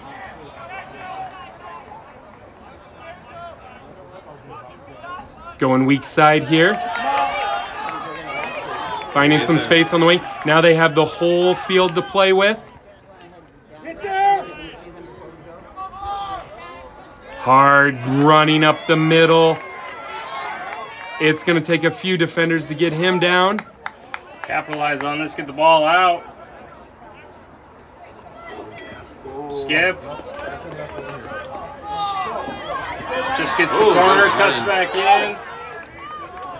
They're being very patient on the attack. Cedar Falls steals that ball. So good at poaching. Right after the tackle, he's in there with those hands. That's forward. Lost forward by Cedar Falls, so there's going to be a scrum to Fort Dodge.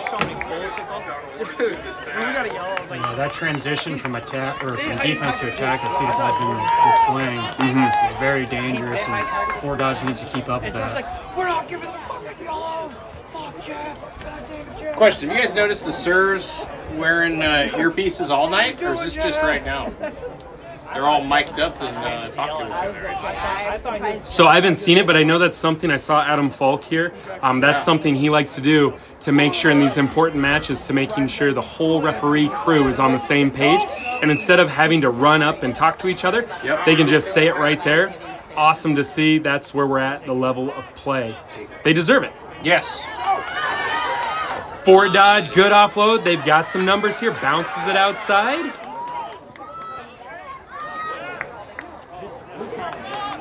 Looking to go weak here. Cedar Falls is able to slide. Again, they just want to steal that ball so quick. Defense is coming.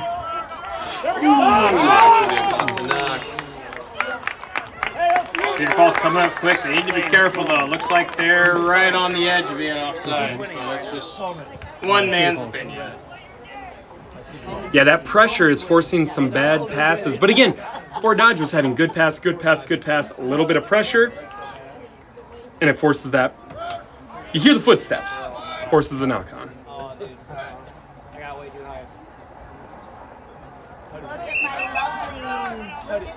Straight out, they're going to scrum again. Got to keep those scrums controlled and safe. One of the biggest things the Sirs have worked on all season, it seems like. Good cut back in. Ian Murrah. Plenty of help. Oh, just barely got it off. They're going to say forward. Yeah. Great call. I mean, as he got hit and as he was unbalanced in the air a little bit, he lets it go. And again, maybe just sees that teammate just a hair too late.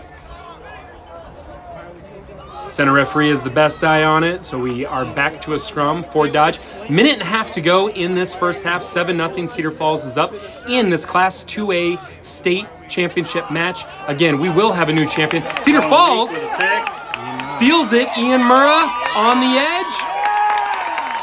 And that's going to be another try for Cedar Falls. Good decision. Scrum half was on his butt, was on him. They stole it. Nobody on the weak side, wide open. About a minute to go here. Gonna be a tough kick.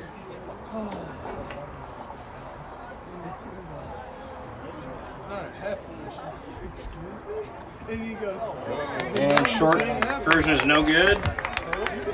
So we're going to have a little under a minute left to play in this first half of our 2A state championship match. Cedar Falls is up 12-0 over Fort Dodge. Again, neither of these teams have won a state championship. Both of them have been close. Both of them are very hungry.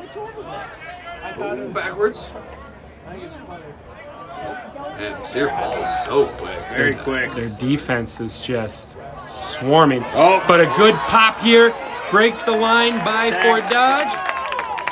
Carlos with a quick pick.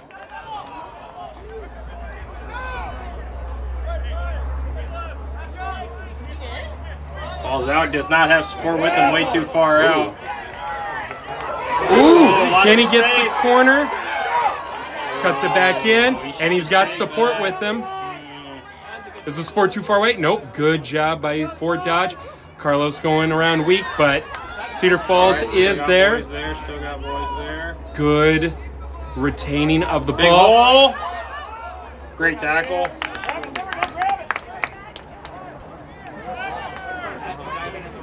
Get out there! Ball's out. Ball's out. They didn't see it. Gotta get there. Gotta get there. Seen a lot of aggression in both teams. I think that's going to be a pivoting point here, and who's going to take over this game.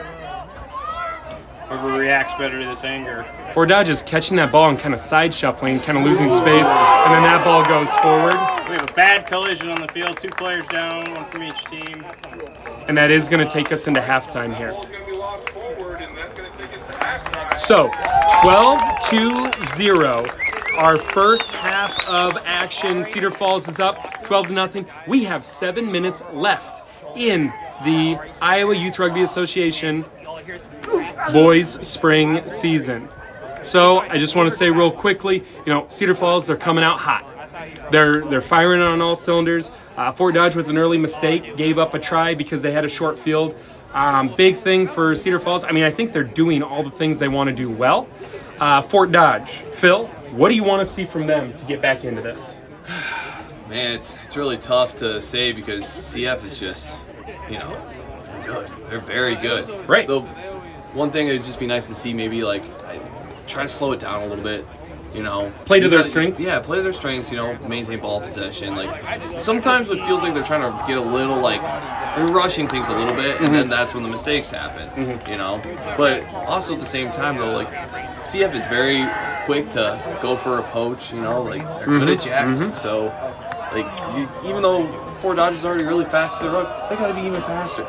It's almost like they got to be binding onto them as they're getting tackled practically. Right, and then 7s too. You want that spacing. Yeah, exactly. So it's what do you sacrifice? Exactly. Do you sacrifice your 15s? Yeah, sacrifice your spacing to make sure you retain ball, or you trying to look for quick pop? What are you looking for there? Lane, first half thoughts as we get ready to start the second half. So from what I can tell, Cedar Falls defense is absolutely ridiculous. They're maintaining width, which is causing the Fort Dodge team to make mistakes. So Fort Dodge has had a lot to play with this whole match yet. So Fort Dodge is definitely going to have to find a way to either make a break and make an offload to score that try, or we're going to have to find some way to commit Cedar Falls defenders. Kick. Ooh. Oh.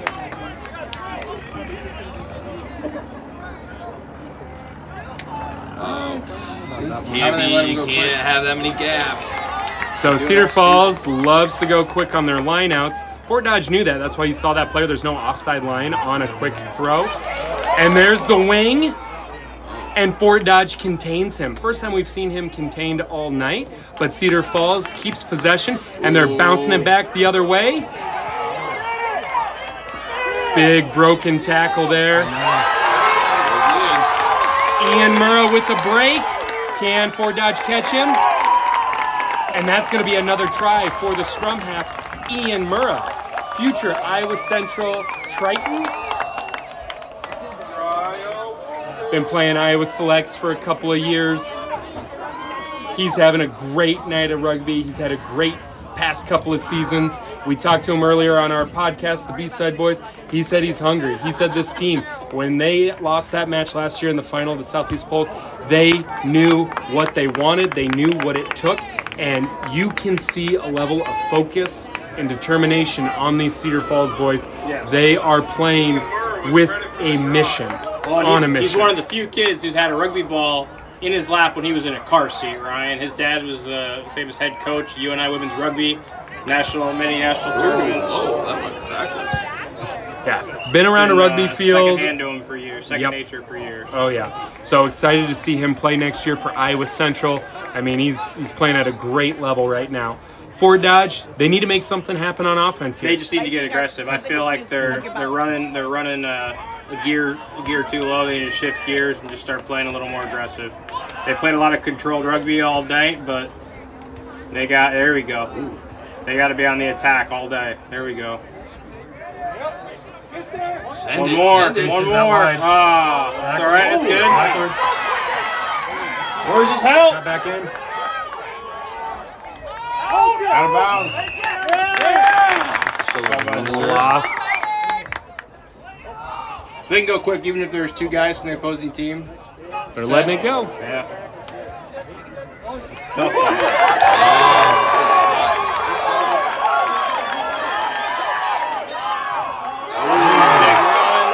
Breaks the tackle. Stags are still chasing. And he goes the distance. AR and center referee are going to talk real quick to confirm.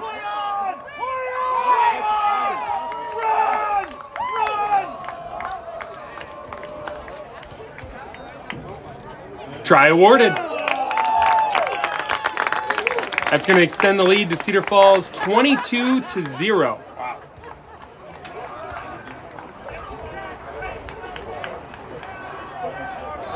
Big kick coming up here, a tough kick from the side. But again, if you're stacking up those tries, it's going to be tough to come back.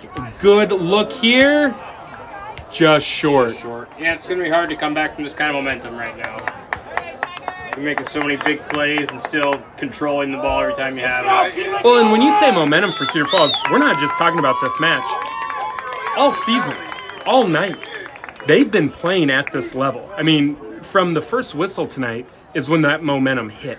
And they have not taken the foot off the gas. They're a team that has a ton of experience. They're a team that has a ton of speed. A lot of good fans. They travel very well. They always seem to have a lot of people in the stands cheering for them. That definitely helps. Oh yeah, making the drive about 2 hours, 2 hours, 15 minutes. I can get there in an hour and 10. I don't know how you're getting there. Well. Oh, wait. Just kidding. Speeding is very dangerous, kids. Does not look straight, but oh, Sir's got it. Coach for the Stags is getting preheated over there. And so, yeah, that's going to be a penalty on Cedar Falls. There we go. Let's see what they can do with this. 2.5 minutes to go. It is 22-0, so they will need 4 tries to have a chance to win this. They're going to kick it deep and another line out. You know, I know the idea to get field position and get downfield. Well, early in the game, they wanted to kick for touch, but at this point in the game, with 2 minutes left, they need to go quick, and they're going to maul. Well, something we haven't seen all night. Taking them all, taking them out. Tackle did not look like it was controlled. I've not seen a 6-man maul. I love that out of Tom. Yeah, that was great. Something you don't see very much in sevens, but it can be very effective. But heads up by Cedar Falls to know how to defend against it. Ooh. Nice offload.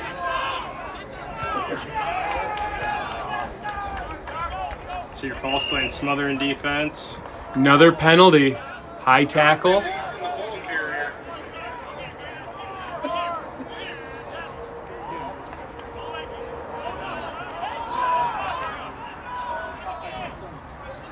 Little step by Carlos there, but again, Cedar Falls is right there on the tackle. Fort Dodge has done a lot better job offensively of rucking over and sealing in those rucks. Cedar Falls is not getting as many jackals. Lineout goes quick.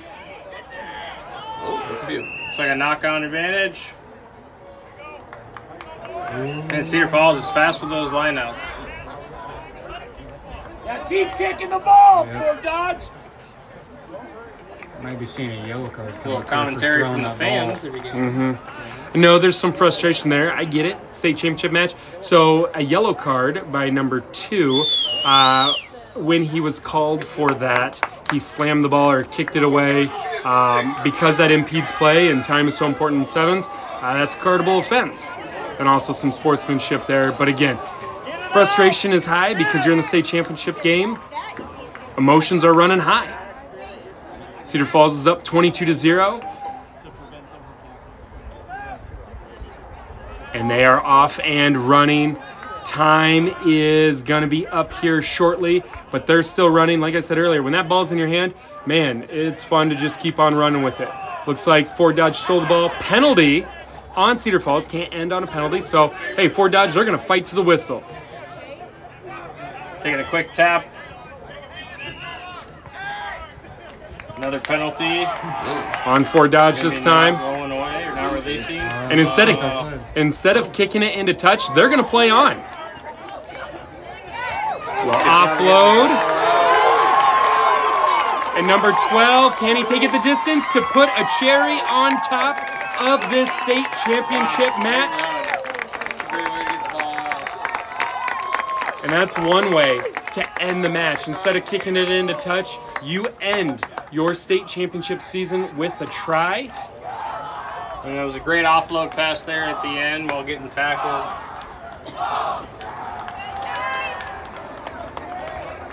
Well done. It kind of summarized Cedar Falls' entire season. This match right here.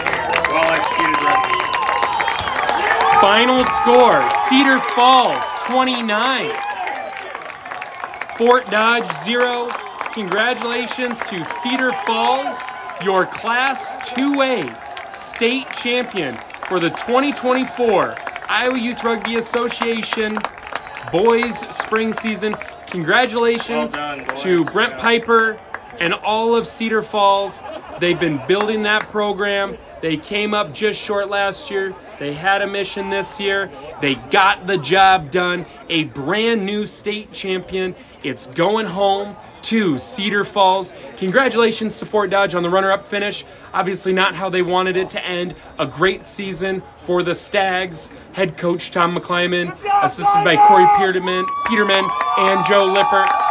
Cedar Falls, again, congratulations. The perfect season, 15-0. 3 players made the all-elite team. Multiple guys gonna go finish their career playing select side this summer, going to play on in college. What a fantastic ending for these guys who've been playing for 4 years, for these seniors. Here comes the celebration.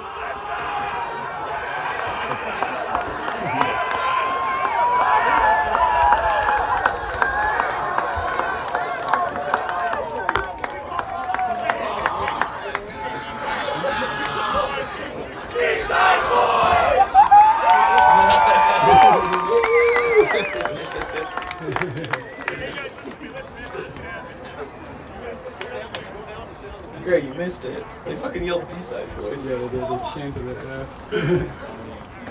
It's because I said yeah. I know I didn't do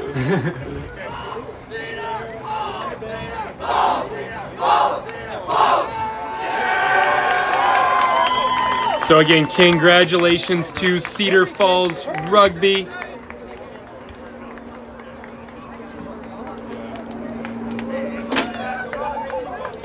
Trophy presentation coming up here. Looks like they got their JV boys coming out. That's a big team. Shows you the depth they have.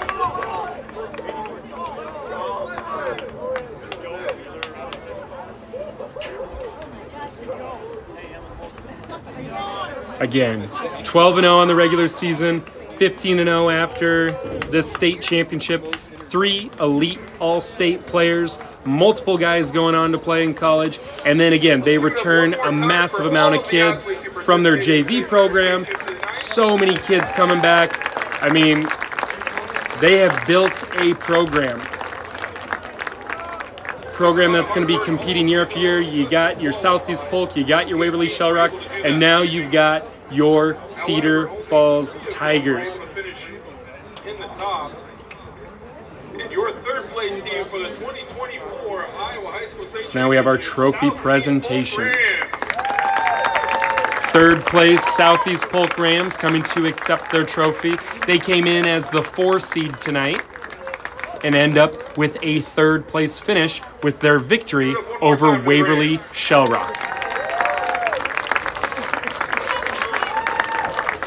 Congratulations to Southeast Polk on a fantastic season. New first-year coach for the program. Zach Warren, great job. Rugby, especially girls rugby. He is a member of the Iowa Rugby Hall of Fame. The Fort Dodge Stags. So second place, Phil Kaiser Award, named after Hall of Famer Phil Kaiser. Runner-up finish goes to Fort Dodge. Again, we're going to see them back.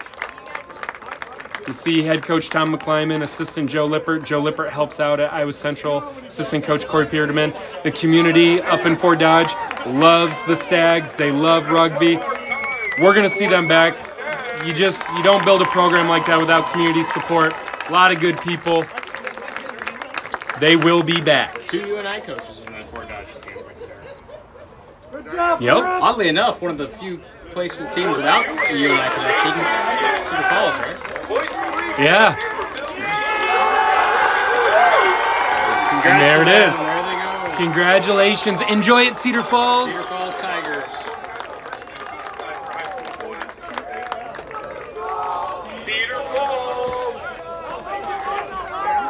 All right. Again, thank you everybody for joining us. We are the B-Side Boys. Check out our podcast this upcoming Wednesday, where we will recap the entire 2A and 1A state tournaments.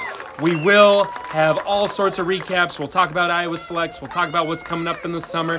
And again, we'll try to get some interviews from some players from Cedar Falls. A lot of high school stuff still to go. Girls season is coming up this fall.